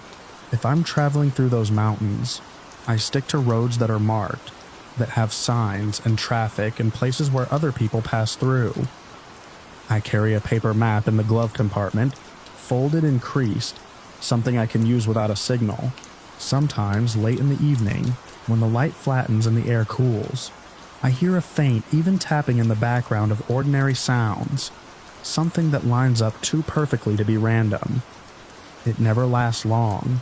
It never gets close. But it's enough to remind me that there are places where the world I depend on thins out, and something older keeps time just beyond the edge of it.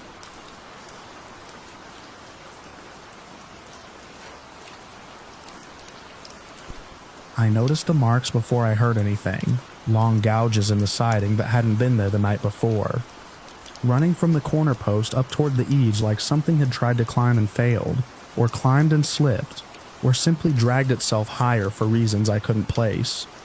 The boards were pressure-treated pine, less than 2 years old, and whatever made those lines had cut through the stain into pale wood beneath, without splintering it the way a tool would.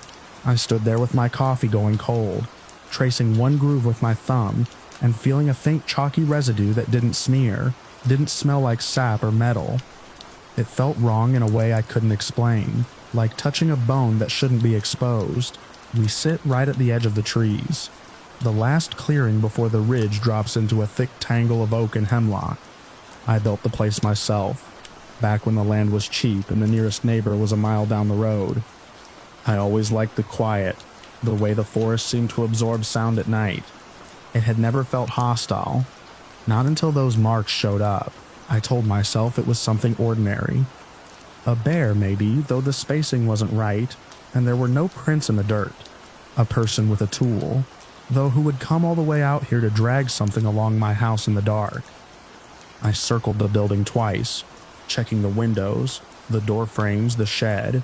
There were more marks along the back wall, higher up than I could comfortably reach, all angled slightly downward, as if whatever made them had been moving along the siding instead of straight at it.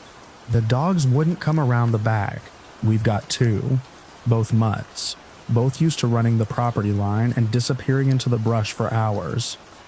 That morning they stayed near the porch, hackles up, eyes fixed on the corner where the worst of the marks were. When I tried to coax them over, they planted their feet and whined low in their throats, not barking, not aggressive, just unwilling. I've seen them face down coyotes without blinking. This was different. This was refusal. I didn't push them. I just made a note of it and went inside. That afternoon, I set up one of my old trail cameras on the back corner, angled to catch the siding and a bit of the tree line. I'd used it years ago for deer, and it still worked fine. I figured if something was coming up to the house at night, I'd get a picture of it. Problem solved. That's what I kept telling myself. The first night passed without incident, at least as far as I knew. The dogs slept in the living room, which they don't usually do, and I didn't hear anything out of the ordinary. No footsteps, no scratching, no movement against the walls. In the morning, I checked the camera. There were 3 clips. The first was just wind moving through the leaves, the siding still and intact. The second started the same way, then caught a brief flicker at the edge of the frame, something pale and vertical that passed too quickly to resolve. It didn't look like an animal. It didn't look like anything I could name. The third clip was what made me stop dismissing things. It was mostly darkness. The camera's night mode had kicked in, washing everything in that flat gray. For a few seconds, nothing happened. Then the audio picked something up. A thin, high-pitched sound that cut through the usual background of insects. It wasn't loud, but it was sharp enough to feel like it was right up against the microphone. It wavered, dipped, rose again, like something testing a range of notes it hadn't quite settled into. It didn't match any bird or insect I knew, and it didn't have the pattern of a mammal call. It was too precise in places, almost mechanical, but not steady enough to be a machine. The sound went on for maybe 10 seconds, then stopped. A second later, one of those gouges appeared on the siding, forming from top to bottom in a single smooth motion, like an invisible blade dragging downward. The wood parted cleanly, exposing that same pale interior. There was no visible source, no shape, no shadow that made sense. I watched it 3 times before I turned the camera off. I didn't tell my wife everything. I said something had been messing with the house, that I'd seen marks on the siding, and heard a strange animal call on the camera. That was enough to get her attention. We agreed to keep the kids inside after dark for a while, at least until I figured out what we were dealing with. I reinforced the back door that evening, adding an extra steel plate across the frame, and swapping out the screws for longer ones that bit deep into the studs. It felt like overkill, but it also felt necessary in a way I couldn't justify with what I had. The second night was worse. The dog started up just after midnight, not barking but making that same low sustained whine I'd heard earlier, pacing between the living room and the hallway that led to the back of the house. I got up, grabbed the flashlight I keep by the bed, and moved toward the back door. The air inside felt off, like the pressure had shifted slightly, like a storm was about to break even though the sky had been clear when I went to sleep. I didn't open the door. I just stood there and listened. At first there was nothing beyond the dogs and the faint hum of the refrigerator. Then it came again, that high, thin sound, closer this time, right on the other side of the wall. It rose and fell in a pattern that almost felt deliberate, like it was probing for a response. The dogs backed away from the door, pressing themselves against my legs. The sound cut off abruptly. There was a pause, maybe 2 seconds, maybe less. Then something hit the door. It wasn't a knock. It wasn't even a series of impacts. It was one sudden violent blow that made the entire frame shudder, the new steel plate ringing like a struck bell. The deadbolt held. The wood around it groaned, but didn't give. I felt the vibration through the floorboards, up through my legs, into my chest. It was the kind of force you'd expect from a vehicle. not something standing on the other side of a residential door. I didn't move. I didn't speak. I just stood there waiting for whatever had hit the door to try again. It didn't. Instead, there was that sound again, but quieter now, almost tentative, as if whatever was outside had shifted position or withdrawn slightly. It lingered for a few seconds, then faded into nothing. I stayed there until the dog stopped whining and settled down, which took longer than I care to admit. When I finally stepped away from the door, my hands were shaking in a way I couldn't control. I checked the locks again, checked the windows, walked the perimeter of the house from the inside, like that would make a difference. In the morning, the door frame showed a shallow indentation around the plate, the wood compressed but not broken. The siding beside it had new marks, deeper than the others, clustered around the edge of the frame as if something had tried to find a seam or a weak point. There were no footprints. The ground was undisturbed. The camera had recorded another clip. This time the sound started immediately, louder and more erratic than before. It shifted in pitch so quickly it was hard to follow, like a string being tightened and loosened over and over again. Halfway through, the image flickered. Not like a glitch, but like something had passed very close to the lens, distorting the light. For a single frame there was a shape, elongated and indistinct, with edges that didn't hold still long enough to define. Then it was gone, and the clip ended with the same downward gouge appearing on the siding, a fresh line cutting into the wood. I stopped thinking in terms of animals after that. We moved the kids into our room that night. I didn't explain why beyond saying I wanted everyone together. My wife didn't argue. She'd seen the door, heard the dogs, felt the same unease that had settled over the house. We kept the lights on, all of them, inside and out. It didn't feel like enough, but it was something. I spent most of the night awake, sitting in a chair angled toward the back hallway, listening for that sound. It came again, just before 3, softer this time, almost distant, like it was moving along the tree line instead of right up against the house. The dogs lifted their heads but didn't get up. They watched the hallway, ears forward, bodies tense. I didn't go to the door. I didn't want to provoke another impact. Didn't want to test whether the reinforcements would hold a second time. I just listened as the sound drifted, rose, fell, then disappeared into the background noise of the forest. It didn't come back that night. Over the next few days, I made changes. I added motion lights along the back and sides of the house, upgraded the locks on every door, installed a second camera facing the tree line instead of the siding. I cleared a wider buffer between the house and the forest, cutting back brush and small trees to open up the space. It felt like drawing a line, even if I knew lines like that don't mean much to something that doesn't follow the same rules. The marks kept appearing, not every night, and not always in the same place, but enough to tell me whatever was out there hadn't moved on. Sometimes they showed up high on the siding, near the roof line. Other times they clustered low near the foundation, as if something had been testing different approaches. The dogs never went near those areas anymore. They'd skirt the edges of the yard, keeping a wide berth around the back corner, eyes fixed on the shadows beyond the lights. The recordings continued too. Always at night, always that same high-pitched vocalization, shifting and uneven, never quite repeating the same pattern twice. Occasionally, the cameras would catch those brief distortions, flashes of something that didn't resolve into a clear shape. No full body, no definitive outline, just hints that something was there, moving in ways the sensors struggled to capture. I sent one of the audio clips to a friend who works in wildlife management, stripped of any context. He called me back later that day, confused. He said it didn't match anything in his reference library. Not bird, not insect, not mammal. He asked where I'd recorded it. I told him it was near the house, out by the woods. He paused for a long moment, then said to keep an eye on things and let him know if I got more. I didn't tell him about the door. I don't know what it wants. I don't know if want even applies. All I know is that it came out of those trees after we pushed the edge of the clearing a little farther in, after we took more space than we had before. The timing lines up too cleanly to ignore. It feels less like a random encounter and more like a response, like we crossed a boundary we didn't know existed. We haven't had another impact against the door since that second night. That's the part that bothers me the most. It tried once, hard enough to test the structure, then stopped. Everything since then has been quieter, more measured. Marks on the siding, sounds in the dark, movement at the edge of the cameras. It feels like observation. We keep the doors reinforced now.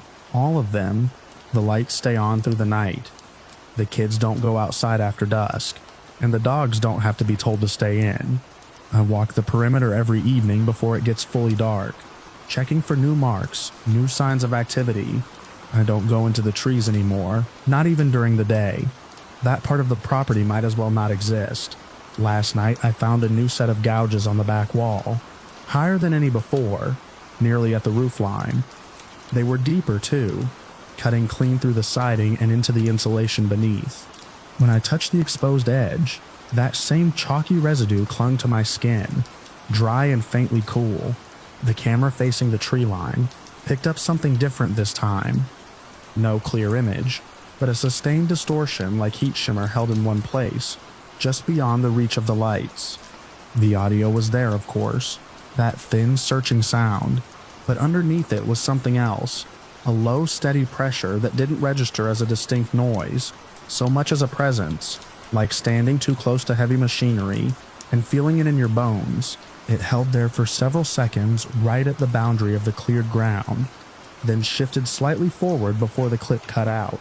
I went out this morning to check the distance between that point and the house. It's less than it used to be. I measured it once when I first cleared the area, just to have a baseline. It's closer now by a margin I can't explain with simple erosion or growth. The line between the yard and the forest has moved, subtly but undeniably, as if something has been pressing in from the other side. I've started marking the ground with stakes, tracking that edge day by day. I don't know if it's actually changing or if I'm seeing patterns where none exist, but I need something concrete to hold on to, something I can measure. Tonight I'll check them again before dark. I'll make sure the doors are secure, the lights are working, the cameras are set. I'll listen for that sound and hope it stays at the edge. Hope it doesn't test the door again. Hope whatever line I've drawn holds for one more night, because the marks are getting higher and the sounds are getting closer. And whatever is out there has learned exactly where the house gives and where it doesn't. And I don't think it's done trying.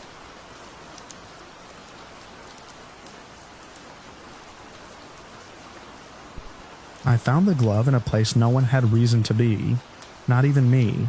It was wedged under a slab of shale halfway down a narrow cut in the ridge. The kind of place water chews through over years and leaves a shallow gully full of slick stones and leaf rot. I'd hunted that ridge since I was a boy. I knew the runs deer favored, the breaks in the laurel where you could slip through without getting shredded, the way the ground tilted just enough toward the creek that you could follow it blindfolded. That morning I was checking a line of old snares I hadn't used in a season, more out of habit than need, moving easy, confident, not paying much mind to where my boots landed. The glove stopped me because it didn't belong. It was bright blue, the kind you buy in pairs at a gas station when it's colder than you expected. Nylon shell, rubberized palm, size small, clean in a way nothing stays clean out there. No mud worked into the seams, no fraying at the fingertips. It looked like it had been set there on purpose, tucked just enough under the rock to keep from blowing away. When I pulled it free, the inside was dry and warm, like it had been in someone's pocket. I knew who it belonged to before I let myself say her name. Lena Cooper had gone missing 3 days earlier. Everyone in town knew it. Her truck had been found off the service road near the old fire break. Doors unlocked, keys still in the cup holder. They'd searched the easy places first. Trailheads, creek crossings, the ridgelines you can see from the road. Then they'd pushed farther in. I'd been part of that search the day before, walking a grid with men I've known my whole life, calling her name into hollows that swallow sound. Lena always wore those gloves in winter. I'd seen her in them at the store, at the post office, once standing at the edge of the woods asking me where the trail forked toward the overlook. She was new to the area, asked questions the way people do when they think maps can explain a place. I turned the glove over in my hand. There was a faint scuff across the palm, like it had been dragged over stone. No blood, nothing torn. Just a mark that didn't belong on something that clean. I stood there longer than I should have, listening. The woods were quiet in that midday way. No wind, no birds carrying on. Just the small, steady drip of water working its way down through rock and root. I remember thinking I should mark the spot, call it in, bring the others back. That was the right thing to do. That was the way you handle something like that. Instead, I put the glove in my jacket pocket and stepped down into the cut. It wasn't a deep ravine. Not at first. More like a crease in the mountain that deepened as it ran. The sides rose slow, then faster. Walls of dirt and stone with laurel crowding the edges. I moved careful, testing each step, eyes working ahead for anything out of place. I told myself I was just following sign, just doing what I was good at. The truth was simpler. I thought I could find her. The cut curved out of sight after 100 yards or so. I took that turn and felt the light change. The trees leaned in tighter there, branches knitting overhead, turning the afternoon gray. The ground underfoot shifted from leaves to damp, packed soil, then to slick rock where water ran thin and constant. My boots made that hollow sound you get when you step on stone with a little give under it. I saw another piece of blue then, farther down, caught on a low branch. It wasn't the other glove, it was a strip, no wider than my finger, snagged and fluttering just enough to draw the eye. I climbed up the bank to get it, pushed through laurel that clawed at my sleeves. The strip came free easy. Same material, same color, torn this time, edge rough. That should have been the moment I stopped. Instead, I pushed on. I remember the path in pieces. A fallen log I stepped over, slick with moss. A patch of ferns flattened in a way that could have been from an animal or a person. The sound of water growing louder, then fading again as the cut bent away. I remember checking the sun once, or trying to, and not being able to see it through the canopy. I remember thinking I knew exactly where I was, that if I needed to, I could climb out to the right and hit the old logging road within 10 minutes. Then there's a gap. I don't mean I lost my bearings. I mean I lost time. One moment I was stepping down into a narrower section, where the walls rose shoulder high on either side, the ground dropping in short, uneven ledges.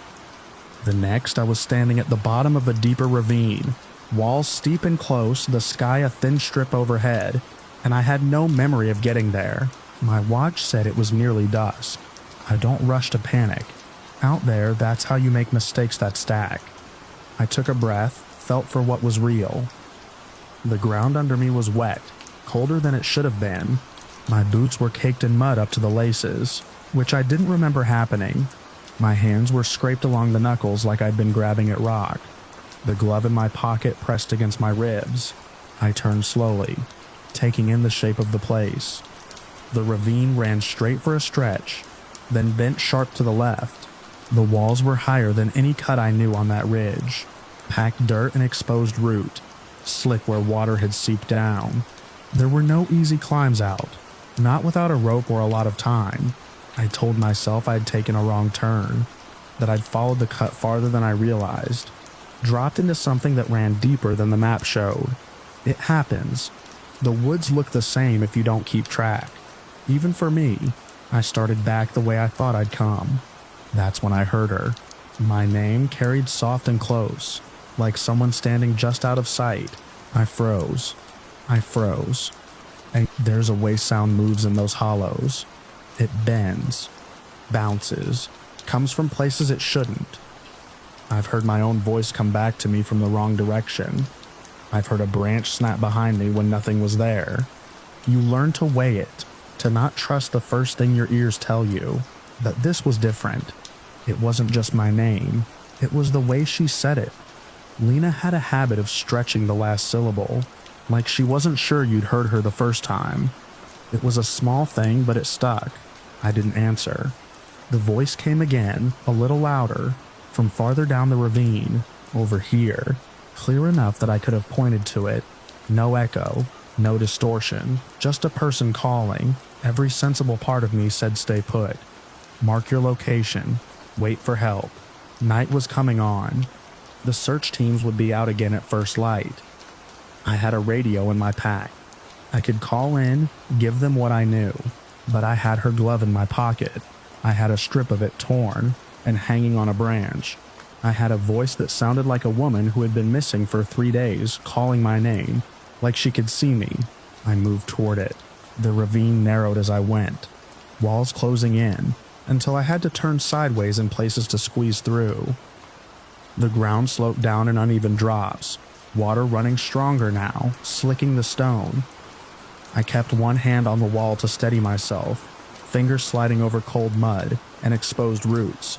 Here, the voice said, closer now. I can't get up. It came from around the bend. I rounded it and saw nothing. The ravine opened a little there, widening into a pocket where the ground dropped off sharper. A deep cut, maybe 15 feet down, choked with fallen branches and rock. Water ran through it, disappearing under a tangle of debris. It would be easy to slip there, to fall and get wedged in a way you couldn't climb out. I stepped closer to the edge and looked down. There was no one. Lena, I said before I could stop myself. My voice sounded wrong in that place. Flat. Swallowed. Down here, she answered, from below me this time. From somewhere in the tangle. I leaned farther over, bracing a hand on a rock. It shifted under my weight just enough to make me pull back. I scanned the mess of branches and shadow, looking for movement, for any sign of a person. Nothing. Say something, I called, louder now. There was a pause, then softer, almost right behind me. I'm right here. I spun around, and the ravine was empty. That's when the ground gave. It wasn't a clean fall. My foot slipped on the wet stone. My weight shifted wrong, and the edge I'd been standing on crumbled just enough to send me forward. I went down hard, sliding on my side, grabbing at anything that would hold. My hand caught a root that tore loose, then another that held just long enough to slow me before I hit the bottom of the cut. The impact knocked the breath out of me. For a moment, all I could hear was the rush of water and the thud of my own heartbeat in my ears. I lay there, staring up at the thin strip of sky, trying to piece together how I'd just ended up where I was. The voice didn't come again. I tested my limbs, nothing broken. My left shoulder ached where I'd hit, and my side felt like it would bruise deep, but I could move. I rolled to my knees, pushed myself up, and took in my surroundings. From the bottom, the cut looked deeper. The walls rose straight up on either side, slick with mud and roots. The way I'd come down was a slope of loose dirt and stone that shifted under my weight when I tried to climb it. I made it halfway before sliding back, boots digging in and finding nothing to hold. I tried another spot. Same result. I could work my way along the bottom, I told myself. Find a place where the walls eased, where I could climb out. It might take time, but it was doable. I'd been in worse spots. I started moving downstream. The light faded faster down there. What little sky I could see turned from gray to a dim, even darker shade. The water grew louder, rushing through narrower gaps, pulling in deeper pockets I had to wade through. The cold soaked through my boots, up into my legs. I kept expecting to hear her again. I kept waiting for that voice to come from somewhere I could fix on, to give me a direction that made sense. It stayed quiet. By the time full dark settled, I'd found a place where the wall sloped enough that I could climb. It took effort, fingers digging into mud, boots finding small holds, but I made it up and out, hauling myself over the lip and onto flat ground. I lay there for a while, breathing hard, staring up at a sky I could barely see through the trees. When I got to my feet, I knew something was wrong. The forest around me didn't match any part of that ridge I knew. The trees were spaced too evenly, trunks straight and close, like a stand that had grown up all at once. The ground was bare in a way it shouldn't have been, leaves pushed aside to show dark soil beneath. There were no familiar landmarks, no old blazes on trees, no cut stumps, nothing to anchor me. I pulled out my radio and called in. Static answered me. I tried again, moving a few steps, holding it higher. Nothing. I had a headlamp in my pack. I switched it on, the beam cutting a narrow path through the dark. I picked a direction that felt like it should lead me out, uphill, toward where I thought the ridgeline would be, and started walking, I don't remember how long I walked. There are pieces. The beam catching on tree trunks that all look the same. The ground sloping in ways that didn't match the map in my head. The sense that I was moving in circles, even when I tried to keep a straight line. At some point, I must have stopped. At some point, I must have sat down, or leaned against a tree, or just closed my eyes for a moment. The next thing I remember is waking up to voices. Real voices this time. Multiple, calling out, moving through the woods with purpose. Flashlights cutting through the trees, beams crossing and recrossing. I pushed myself up disoriented and called back. They found me a few minutes later. The search party had spread wider that morning, pushing into areas they hadn't covered yet. One of them, a man named Carter, knelt beside me, checking me over with quick practiced movements. He asked me where I'd been, what had happened. I started to answer, then stopped, because the place they'd found me wasn't anywhere near the ravine. We were on the far side of the ridge, a good mile from where I'd last had a clear memory. The ground there was flat, open in patches with an old overgrown trail cutting through. I'd walked that trail dozens of times. There was no deep ravine anywhere near it. They helped me back to the staging area, got me water, wrapped me in a blanket even though I said I didn't need it. I told them about the glove, about the strip of fabric, about the voice. I told them where I thought I'd gone in. They listened. They didn't say much. When we went back to the spot I'd described, with more people and daylight, we found the cut. We found the place where the strip of blue had been snagged. We found the pocket where the ground dropped off. At the bottom of that drop, caught on a broken branch, they found the other glove. They also found something else, a length of rope, coiled and wedged between rocks. One end was frayed, like it had snapped under tension. It wasn't mine. I don't carry rope like that unless I know I'll need it. No one in the search party claimed it. Later, when they checked the trail where they'd found me, they pointed out marks I hadn't noticed, scuffs in the dirt, disturbed patches of leaves, my boot prints, clear as anything, moving along that old path for a stretch, then veering off into the trees in a line that didn't make sense. I have no memory of walking that trail. I have no memory of leaving the ravine, of crossing the ridge, of ending up where they found me. There's a gap there that won't fill, no matter how many times I go over it. They never found Lena. They kept searching for days after, then weeks in smaller groups. They covered ground I'd never seen anyone bother with. They checked the ravine again, and the areas around it, and the places beyond. Nothing. I don't go into that part of the woods anymore. I stick to the lower trails, the ones that stay close to the road, where the ground is open and the trees don't close in. I don't follow cuts. I don't have to. I don't trust the way a place looks just because I've seen it before. Sometimes when it's quiet, I think I hear my name carry through the trees, soft and close, like someone standing just out of sight. I don't answer, and I don't go looking. The glove is still in my jacket pocket. I haven't taken it out since that day. I can feel it there sometimes when I move, the shape of it pressing against me like a reminder of a place I know I walked into and can't remember leaving. A place that looks like any other stretch of woods until it doesn't, until the ground drops out from under you, and the voice you trust isn't coming from where you think it is.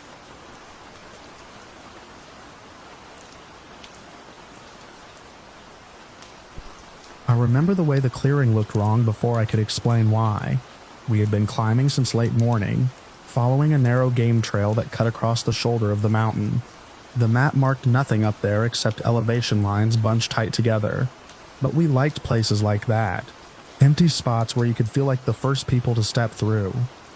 By the time the trees thinned and the ground leveled out, the sun was still high, bright enough to flatten the shadows between the stones. That was the first thing I noticed. The stones. They weren't boulders exactly, more like tall, narrow slabs, gray and pitted, pushed up out of the earth at odd angles. Some leaned together, some stood alone, and a few formed shapes that looked intentional if you stared too long. I told myself it was erosion, frost heave, whatever explanation fit best. Still, the arrangement gave the clearing a boundary without a wall. We stepped into it anyway. There were 5 of us. Me, Aaron, Jess, Luke, and Carter. We'd done hikes together for years. Nothing extreme, just long day trips and the occasional overnight. Aaron usually took the lead. He was the one who'd suggested this route, pointing out the elevation and the view we might get if the tree line opened enough. He slowed first. At the center of the clearing, there was a circle, not drawn in the dirt, not marked with stones. It was made of things left behind, clothing, packs, boots. Everything was laid out with a kind of care that didn't match the place. Jackets folded, shirts stacked, a pair of hiking boots set side by side like someone had just stepped out of them and meant to come back. There were at least 3 full sets of gear, maybe more if you counted smaller items tucked in between. No dirt on them, no signs of weathering, just clean enough to look recent but not new. We stopped at the edge of it. Nobody spoke for a moment. The air felt thinner than it should have, like we'd climbed higher than we actually had. Luke finally let out a low whistle, the kind he used when he didn't know what else to say. He stepped closer, crouching near a pack. He didn't touch it, just leaned in, looking at the straps, the buckles.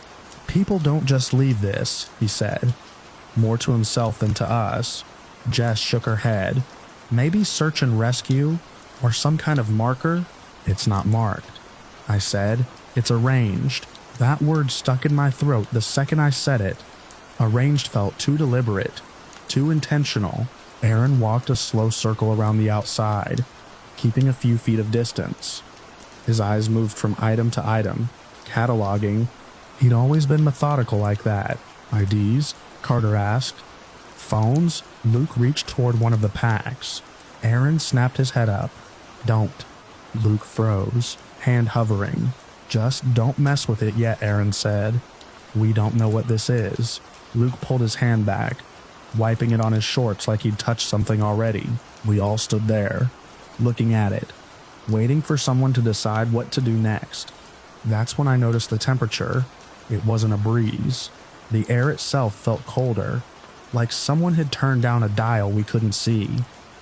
My arms prickled, and I rubbed them without thinking.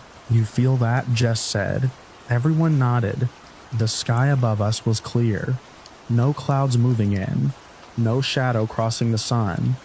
But inside the circle, and maybe 10 feet around it, it was colder. Not freezing, but wrong enough to notice immediately.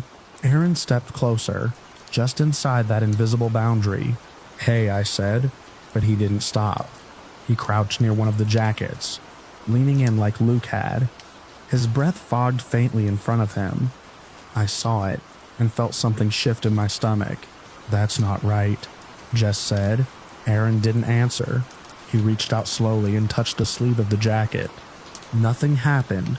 No sound, no movement, just his hand resting there. He pulled back after a second, flexing his fingers. "It's dry," he said. "No condensation. No." He stopped mid-sentence. His head tilted slightly, like he was listening to something none of us could hear. "Aaron?" I said. He didn't look at me. Instead, he took a step forward, deeper into the circle. Then another. "Aaron," Jess said, sharper now. He kept moving until he stood almost at the center, surrounded by the gear. His shoulders relaxed in a way that didn't match the situation, like he'd just stepped into a warm room after being out in the cold. "It's fine," he said quietly. His voice sounded off, not louder or softer, just flattened. "What do you mean, it's fine?" Luke asked. Aaron's eyes moved slowly over the items around him. He turned in a slow circle, mirroring the shape at his feet. "They left it like this," he said. "They knew." "Knew what?" Carter asked. Aaron didn't respond right away.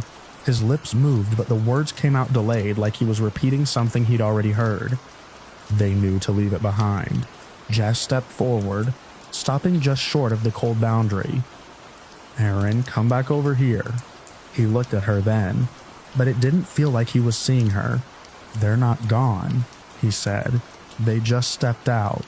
The way he said it made my skin tighten. "Out where?" I asked.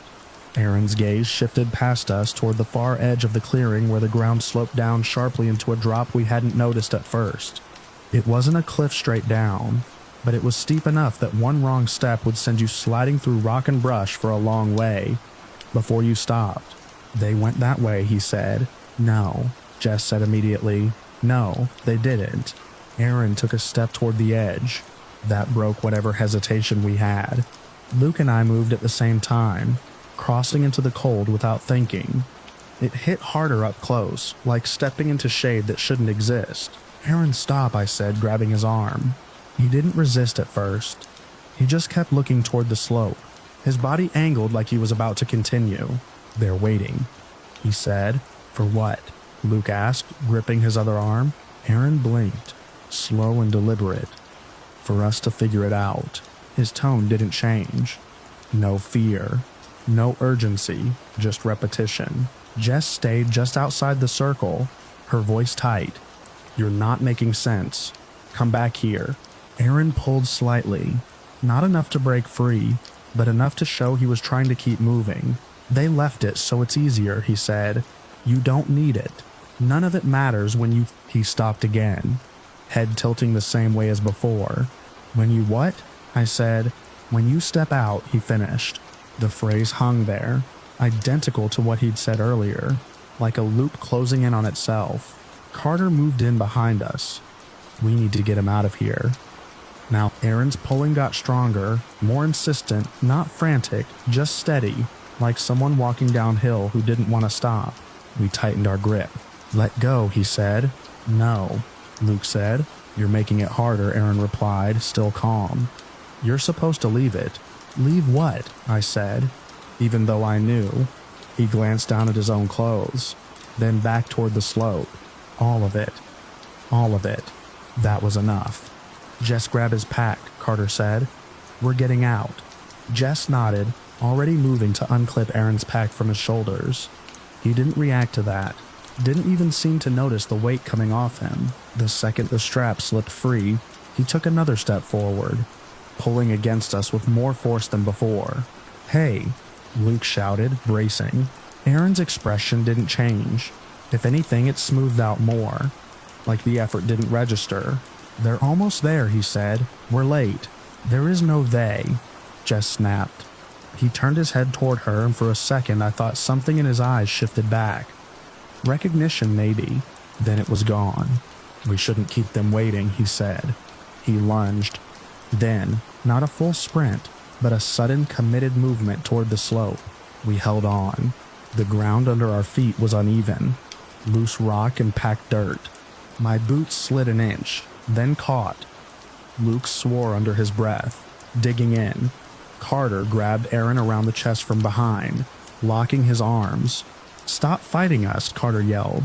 "I'm not fighting," Aaron said, and he was right. He wasn't struggling in the way you'd expect.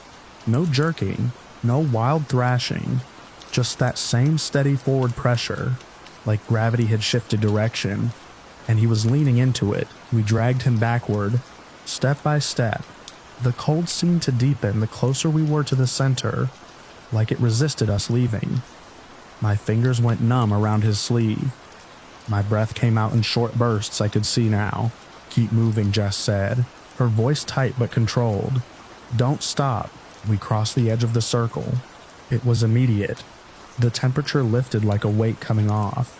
The air felt normal again, warm even in comparison. Aaron's body went slack for a second, his forward pull disappearing. We didn't let go. He blinked rapidly, like someone waking up too fast. "What?" he started, then stopped. His eyes darted around, taking in the clearing, the gear, the slope. Confusion settled in, heavy and real. "Why are you holding me?" he asked. None of us answered right away. "Because you were walking toward that drop," Luke said finally. Aaron looked at the slope, then back at us. "No, I wasn't. You were," I said. "You kept saying they were waiting." His face tightened. "Who?" We didn't respond. Jess stepped closer, scanning his face. "Do you remember the circle?" Aaron turned slowly, looking at it again. His gaze lingered on the arranged clothing. I remember seeing it, he said. Then it just felt like we should check it out. You went into it, Carter said. Aaron shook his head. I didn't. You did, I said. You said they left it behind so it would be easier. He frowned, like he was trying to recall something just out of reach. I don't remember saying that, he said. Silence settled over us again, heavier this time. We all looked at the circle. Nothing had changed. The gear was still laid out, undisturbed. The stones still leaned at their odd angles. The sunlight still hit the clearing the same way, but I couldn't shake the feeling that it was waiting. Not for us specifically. Just waiting. We're leaving, Jess said, firm. No one argued. We moved quickly, keeping a wide distance from the circle as we skirted the edge of the clearing. No one suggested taking anything, checking for IDs, calling it in from there. All of that could happen later, from somewhere that didn't feel like it was watching. Aaron stayed between us as we walked, not restrained now, but close enough that we could grab him again if we had to. He didn't say much on the way down, none of us did. The sun dipped lower as we descended, shadows stretching longer between the trees. The air warmed as we lost elevation, but I kept expecting that sudden drop again. That invisible boundary. It never came. We reached the trailhead near dusk. The parking lot was empty except for our cars. Everything looked normal. Too normal. Aaron leaned against the side of his car, rubbing his temples. I don't remember any of that, he said quietly. Jess nodded. I figured. He looked at me. Was it bad? I thought about the way he'd moved, the way his voice had flattened into something not quite his. Yeah, I said. It was. We reported what we saw later that night, gave coordinates, described the clearing, the gear, everything. The person on the other end of the line took it seriously enough, said they'd send someone out. I don't know if they ever found it. Part of me hopes they didn't. A week later, I was cleaning out my pack when I found something I didn't remember picking up. It was a glove. Not mine. Not anyone's from our group. It was folded neatly, like it had been placed there on purpose. I held it for a long time, trying to convince myself there was a simple explanation, that I'd grabbed it without thinking, that it had gotten mixed in somehow, but I couldn't remember touching anything in that circle, not a single thing. I drove back up there the next day, alone, stopping short of the trail that led up the mountain. I sat in my car for a while, looking at the tree line, trying to decide if I was actually going to go back. I didn't. I threw the glove out before I left, tossing it into a trash bin at the edge of the lot. As I pulled away, I checked the rearview mirror without meaning to. For a second, I thought I saw something pale sitting on the passenger seat, folded, waiting. When I got home, the seat was empty, but sometimes when I'm halfway between waking and sleep, I hear that same flat voice in the back of my head, repeating a phrase I don't remember learning, something that feels like it belongs to that clearing more than it does to me. You don't need it. None of it matters when you step out.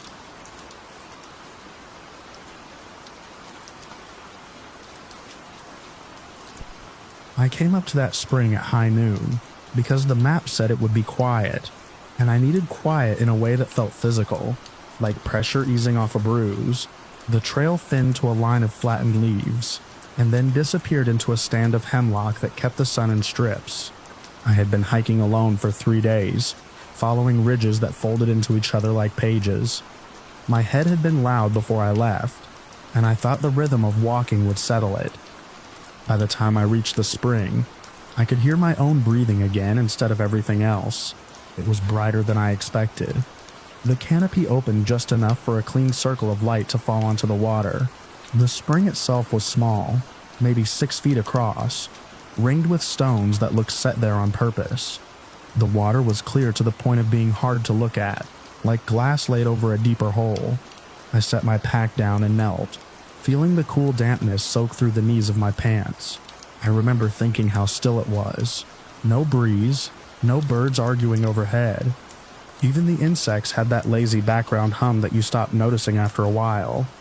It felt like a place that didn't get visited, or maybe didn't want to be. I leaned over to rinse my face and saw my reflection waiting there. At first it was normal, The same stubble, the same line of sweat at my hairline, the same crease between my eyebrows that had set in over the past year. I cupped water in my hands and brought it up, and the reflection followed, just a fraction behind, like a bad video connection catching up. I froze with the water dripping from my fingers. The reflection finished the motion a heartbeat later and then held still, staring up at me. I lowered my hands slowly. The reflection didn't move. It stayed with its hands lifted, water still cupped, though nothing fell from them. Its eyes were on me, not tracking my movement, just fixed. There was something off about the way it held itself, like it was posing for a photograph it didn't understand. I straightened up and took a step back from the edge. In the water, it stayed crouched, hands raised, gaze locked. The silence hit then. It wasn't gradual. It cut out all at once like a switch flipped. The low hum of insects vanished. The occasional leaf rustle above me stopped. Even the distant, constant whisper of wind moving across the ridge dropped away. It wasn't just quiet, it was absence, like sound had been taken out of the air. My ears rang in the space it left. When I looked back at the water, the reflection had lowered its hands, but I hadn't. My own hands were at my sides. In the spring, the other version of me had let the water go and placed its palms flat on the stones, leaning closer to the surface as if trying to push through it. Its face was closer now, features slightly warped by the water, but not enough to hide the expression. It looked like recognition. I stepped back again, a sharper movement this time, and my heel caught on a root. I stumbled and caught myself against a tree, bark scraping my palm. The reflection didn't mirror the stumble. It shifted differently, as if reacting to something else entirely. Its head turned slightly, as though listening to a sound I couldn't hear. I became aware of my watch then because of the way the light hit it. It was a simple digital watch, scratched from years of use, the band worn smooth. I had checked it before leaving the trail, marking the time out of habit. Just after noon. Now the display flickered. I lifted my wrist to get a better look. The numbers jumped, not forward in a clean increment, but in stuttering bursts. 42, 19, all three, 42, 1908. They blurred into each other too fast to follow, as if the watch was trying to catch up to something that kept moving away from it. The plastic casing felt warmer than it should have under the sun. I pressed the button to reset it, to bring it back to something that made sense, but the display went dark for a second, and then returned with a time that didn't match anything I recognized. The digits were still numbers, but arranged in a way that didn't fit a day. In the water, the reflection lifted its own wrist. It was wearing the same watch, but the band looked cracked, the plastic cloudy like it had been left out in weather for years. The face was opaque, no light coming through it at all. It held that wrist close to its eyes, turning it as if trying to read something that wasn't there. My chest tightened. I could feel my pulse in my throat, too loud in the silence. I took another step back, putting more distance between me and the spring. The ground sloped gently upward, roots and stones making it uneven. I didn't take my eyes off the water. The reflection tracked me now, but not in sync. It moved when I paused, stopped when I shifted, like it was anticipating rather than mirroring. There was a point where our positions lined up again by accident. I was standing. It was standing. I lifted my right hand slowly. In the water it lifted its left, not mirrored, opposite. It held it there, palm out like a warning or a signal. The pressure came out of nowhere. It felt like someone had put both hands on my chest and shoved hard. There was no time to react. My back hit the tree behind me, the impact knocking the air out of my lungs in a rough burst. Bark bit into my shoulder blades. I slid down a few inches before catching myself, hands scrambling for purchase. There was no one there. I pushed away from the tree, breath coming in shallow pulls.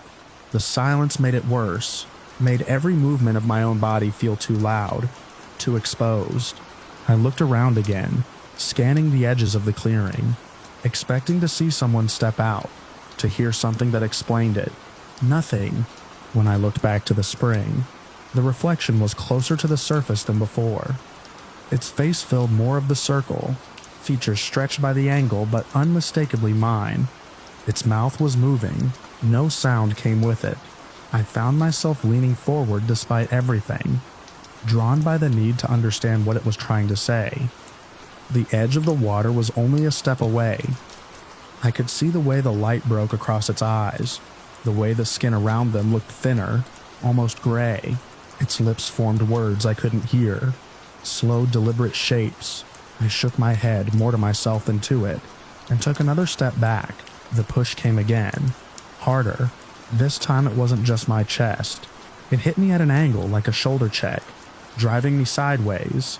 My foot slipped on the damp earth and I went down, catching myself on one hand. Pain shot up my wrist. The world tilted for a second, and the circle of the spring slid out of my direct line of sight. The instant it did, the sound came back. It rushed in all at once. Insects buzzing, leaves whispering, a bird calling somewhere higher up the slope. It was almost painful after the absence, a sudden flood that made me flinch. I pushed myself up, heart hammering, and looked back at the water. It was just a reflection, perfectly in sync now. My movement, its movement, the same timing, the same angle, my face looking back at me with the same confusion and strain. I stayed there for a long minute, testing it with small motions, raising a hand, tilting my head, stepping left and right. It followed exactly. The silence didn't return. The forest sounded normal again, alive in the way it had been before. I let out a breath. I didn't realize I'd been holding, and sat back on my heels. My hand was still throbbing where I had caught myself. There was a smear of dirt across my palm, a shallow scrape but nothing serious. I told myself it had been a trick of light, of fatigue. 3 days alone, not eating enough, letting my head fill the empty space with something it shouldn't. The push could have been me losing balance, a misstep I hadn't registered correctly. The explanation felt thin, but it was something I could hold on to. I reached for my pack to get my water bottle, planning to fill it and move on. The sooner I left the clearing, the easier it would be to put it behind me. My watch caught my eye again. The display was stable now. It read 12:22, but the casing was wrong. The smooth plastic I was used to was rough under my thumb. There were fine cracks running along the edge, branching like veins. The band had a split near the buckle that I knew hadn't been there before. The surface of the screen was cloudy, as if it had been worn down by years of use, not the few hours since I had last looked at it. I turned it over. The metal backing was discolored, a dull, mottled gray. There was a line of corrosion along the seam where it met the plastic. It looked old, not just used, but aged. I pressed the button again. The display flickered once, and held 12:22. The same time, I looked back at the spring without meaning to. The reflection looked back unchanged, matching my movement. For a moment, everything held steady. Then the reflection blinked out of sync. It was subtle. A fraction of a second where its eyes closed after mine had already opened. But it was enough. I stepped away from the water, slow at first, then faster. The clearing felt smaller now. The edges closer, the trees leaning in a way I hadn't noticed before. The light seemed harsher, too bright against the dark of the forest beyond. I slung my pack over my shoulder, not bothering to secure it properly. My focus was on the trail I had come in on, the faint line through the undergrowth that led back to something more solid, more defined. As I moved, I kept glancing back despite myself. Each time, the reflection was there, matching me, until it wasn't. I was halfway to the edge of the clearing when I looked back and saw it still standing at the water's edge, not in the same position as me, not moving, just standing there, watching me leave. My stomach dropped. I stopped without meaning to, caught between the instinct to run and the need to confirm what I had seen. I turned fully. The spring was still in the center of the clearing, light falling across it in the same clean circle. The surface of the water was smooth. My reflection stood at the edge, where I had been seconds before. It faced me directly. Even at that distance I could see the set of its shoulders, the way it held its head slightly forward. It lifted its hand. I didn't. It made a small motion, curling its fingers toward itself, like a beckoning gesture. The forest around me dimmed, in a way that didn't match the sun overhead. The edges of my vision seemed to pull inward, focusing everything on that single point at the center of the clearing. I took a step back. The pressure hit me again, but this time it was different. Not a shove away, but a pull. A force that dragged at my chest and arms, urging me forward. My feet slid an inch over the ground before I dug my heels in. The silence snapped back into place. Everything else dropped out. No insects, no wind, just the thin, high ringing in my ears. In the water, the other version of me leaned forward, both hands coming up to press against the surface. Its mouth moved again, faster now, urgency in the shapes. I couldn't hear it. I shook my head hard, trying to break whatever hold that moment had on me. My hand tightened around the strap of my pack until my knuckles ached. I took another step back, then another, forcing my body to move against the pull. Each step felt like walking through something thick, resistance pressing against my legs, my chest. The reflection's movements grew more frantic. It struck the surface of the water with its hands, sending ripples outward that didn't reach the edges of the spring. Its face twisted, not in anger but in something closer to panic. I turned and ran. The trail was hard to follow at first. My vision still narrowed, my focus dragging back toward the clearing behind me. Branches caught at my arms. Roots threatened to trip me. I didn't slow down. The silence held for a few more steps, then broke again as the sounds of the forest rushed back in. It came with a shift in the air, a sense of release that let my body move more freely. I didn't stop running until the ground leveled out, and the trail widened into something unmistakable. Only then did I slow, bending forward with my hands on my knees, breath tearing in and out of my lungs. The watch on my wrist felt heavy. I looked at it again, half expecting the numbers to be wrong, the casing to have changed further. It still read 12:22. The cracks were still there. The clouded screen.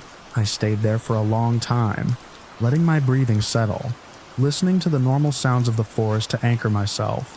When I finally straightened up, I didn't look back. I hiked out that day without stopping again. I kept to the main trail, past two other hikers near the parking area who nodded as they went by. Their presence felt unreal in a different way, like I was stepping back into something I had almost lost. I didn't mention the spring to them. I drove down the mountain with the windows open, letting the air rush through the car, grounding myself in the noise and movement. The watch stayed on my wrist the whole time. I checked it at a gas station on the way home against the clock inside. It matched. I've tried to find that spring again since then, going back to the same trailhead, following the same route. The map still marks it, a small blue circle off the path. Each time I get to where it should be and find only trees. The ground unbroken, no clearing, no water. The watch hasn't changed any further. It still looks older than it should, still carries those fine cracks in that clouded face. It still keeps perfect time. Sometimes when I'm alone and the room is quiet, I catch my reflection in a dark screen or a window and watch it a little too closely. Every so often it feels like it's a fraction behind me, or ahead. I don't go back into the mountains alone anymore. Not to places where the map thins out and the trail fades. I keep to marked paths, to areas where there are other people within shouting distance.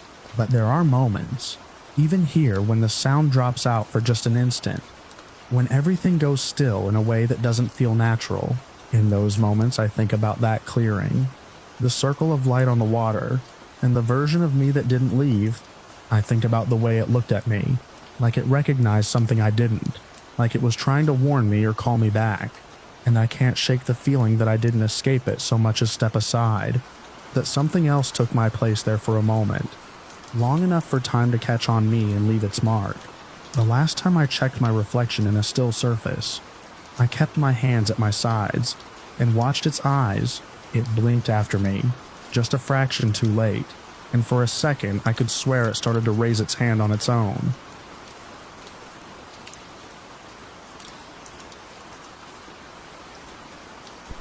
I started up the ridge before the sun had cleared the low clouds. The light thin and gray like it had been strained through dirty glass. The ground was soft from last night's mist, perfect for reading sign, and I was in the habit of trusting what the earth told me. That morning it told me something I couldn't fit into any pattern I knew. The first tracks were ordinary enough. Deer, I thought at a glance. Split hooves, a decent-sized animal moving uphill with purpose. I followed without hurry, stepping where the slope offered rock or root, keeping my scent downwind out of habit more than necessity. I've hunted these mountains long enough to know when I'm working and when I'm just walking. That morning felt like work. The tracks ran straight for a while, cutting across the grain of the hill instead of angling toward water or bedding. That was the first small wrongness. Deer wander. They hesitate. They double back. These prints kept a line like they had somewhere to be. About 100 yards in, I stopped because the prints changed. At first, I thought the soil had shifted, that maybe the animal had stepped on a patch where the dirt was softer, making the impressions look stretched. I crouched and brushed the edge of one print with my glove. The shape wasn't stretched. It was longer.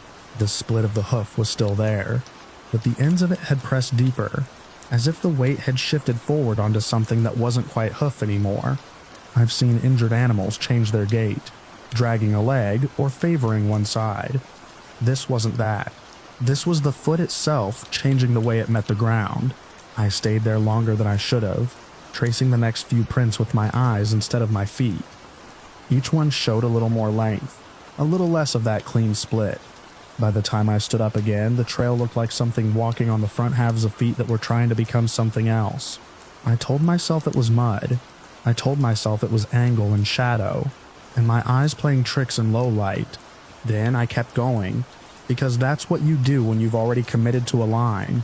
The climb got steeper, the kind that forces you to lean forward and use your hands now and then. Low clouds hung between the trees, drifting slow enough that they looked fixed until you watched them long enough. Sound carried strangely in it. My boots seemed louder than they should have been, and every time I paused, the quiet felt too complete, like it had been placed there.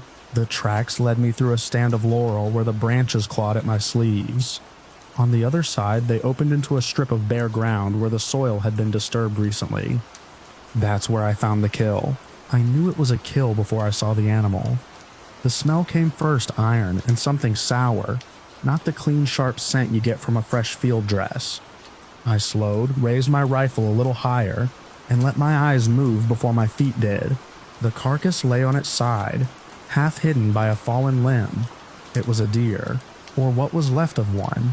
The body had been opened, but not in any way I recognized from predators I've seen. No clean entry at the belly, no tearing at the haunches first. The rib cage had been spread apart, not broken so much as pulled, the way you might open a door that sticks. I circled it wide, watching for movement in the brush. There were no tracks leading away from the carcass at first glance, which didn't make sense. Anything that feeds leaves sign, always. When I came around to the uphill side, I saw why. The tracks continued from the far side of the deer, but they weren't hooves anymore. They were longer, deeper, with impressions that suggested a heel and something like toes. Though the shape was wrong, stretched out and uneven, they walked away from the carcass on 2 lines instead of 4.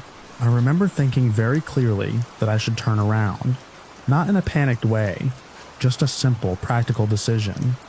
I had enough information to know this wasn't a normal hunt. There's no rule that says you have to finish a track just because you started it, but I didn't turn around. I told myself I wanted to see where it went. I told myself it was some kind of deformity, some rare thing I'd be able to explain once I saw more of it. The truth is simpler. I didn't like not understanding something in woods. I thought I knew, so I stepped past the carcass and picked up the trail again. The gait was wrong for anything human. The stride was too long in places, too short in others, like whatever made those prints hadn't settled into a consistent way of moving yet. Sometimes the impressions dug deep at the front, as if it had leaned forward onto something that wasn't quite there. Other times the back of the print pressed harder, suggesting a heel that carried weight like ours. I moved slower now, every sense pulled tight. The woods around me felt different above that kill site, quieter in a way that wasn't natural. Even the birds seemed to be holding back, like they were waiting for something to pass. That's when I heard it in the canopy. It wasn't a clear sound, more like a rush, a displacement of air moving through leaves too quickly to track. I looked up on instinct, scanning branches, expecting to catch a squirrel or maybe a bird taking off. Instead, I saw a section of leaves shudder, and then another 10 yards over, as if something had crossed that distance in less time than it takes to blink. I froze, rifle coming up without me thinking about it. The movement stopped. The leaves settled. The quiet came back, heavier than before. I stayed like that, staring into the branches until my eyes watered. Nothing moved. Nothing showed itself. After a while, the strain in my shoulders forced me to lower the rifle a fraction. The trail on the ground hadn't stopped. It kept going uphill, weaving between rocks and roots, leading me deeper into the cloud cover. I should have taken the canopy movement as a warning. I didn't. I adjusted my grip and followed. The slope tightened into a narrow run between two outcrops, the kind of place animals use as a natural funnel. I recognized it immediately. I'd hunted this ridge from the other side years back. If you were driving game, this is where you'd expect it to come through. The tracks led straight into that run. I slowed to a near stop, placing each step carefully. The air felt colder there, the cloud thicker, reducing everything to a few yards of visibility. The ground underfoot was churned just enough to show recent passage, but not enough to tell me how long ago. Halfway through the run, I noticed something that made my stomach drop in a way I couldn't explain at the time. There were other prints, faint at first, almost lost in the disturbed soil. But once I saw them, I couldn't unsee them. They came from the sides, from the rocks and the thin strips of dirt along the edges, angling toward the center where I stood. They weren't as clear as the ones I'd been following, but they had the same wrong shape. Long, unsteady, not quite human, not anything else I knew. I turned in a slow circle, trying to make sense of it. The prints weren't just ahead of me anymore. They were around me. That's when it settled in. Not as a thought, but as a realization that felt physical. The trail I had been following wasn't just leading somewhere. It had been laid, every straight line, every lack of hesitation, every step that made it easy to read and easy to follow. It had brought me here into a place where movement was restricted, where visibility was low, where the ground told a different story if you looked at it from the right angle. I wasn't tracking it. It had been guiding me. The sound in the canopy came again, closer this time. A rush overhead that moved from behind me to somewhere ahead in less than a second. I swung the rifle up, trying to track something I couldn't see, and squeezed the trigger. The gun clicked. No recoil, no report, just a hollow, useless sound that didn't belong in that moment. I worked the action on instinct, hands moving faster than my thoughts. The casing ejected clean. I chambered another round and fired again. Another click. A cold, tight feeling wrapped around my chest. I don't carry a weapon I don't trust. I maintain my gear. I check it before I step into the woods. There was no reason for it to fail. Not twice. Not like that. The canopy above me shuddered, leaves thrashing in a line that circled the run. Not random movement. Directed. Fast enough that my eyes couldn't keep up. Only catch the disturbance as it passed. I stopped trying to aim. I started moving. I turned downhill, back the way I'd come, and ran. Not blindly, not crashing through brush, but fast enough that my footing became more guess than certainty. The narrow run funneled me back between the rocks, and for a moment I thought I might make it out without seeing anything. Then something crossed the opening ahead of me. I didn't see a body. I saw a shape that displaced the cloud, a darker absence moving from one side of the gap to the other, at a speed that didn't match anything I'd ever watched in these woods. It didn't slow. It didn't hesitate. It was there and then it wasn't, leaving the air behind it unsettled. I skidded to a stop, boots slipping in the soft soil. My rifle came up again, out of habit, even though I knew it wouldn't fire. I stood there, breathing hard, listening for anything that would tell me where it had gone. Nothing. No footstep, no branch snapping, just that heavy quiet again. I backed up a step, then another, keeping my eyes on the gap where it had crossed. The urge to turn and run full out was strong, but I forced myself to move with some control. Panic gets you hurt faster than anything else out there. Another rush in the canopy, this time directly above me. Leaves and small twigs shook loose and fell, tapping against my shoulders and the barrel of my rifle. I flinched despite myself and looked up. For a fraction of a second, I thought I saw it. Not clearly, not enough to describe in any detail that would make sense. Just a suggestion of length and angle where there shouldn't have been anything. A form that didn't align with the branches it moved through. Then it was gone again, and the branches settled as if nothing had passed. That was enough. I turned and ran, without trying to control it anymore. Downhill through the laurel, past the place where the deer lay, not stopping to look again. My breathing got loud in my ears, drowning out everything else, but underneath it I could still hear the occasional rush above, keeping pace in a way that made no sense. I don't know how long I ran. Long enough for the slope to ease, for the clouds to thin, for the familiar markers of lower ground to come back into view. A fallen log I'd stepped over on the way up. A split boulder that marked a turn in the old game trail.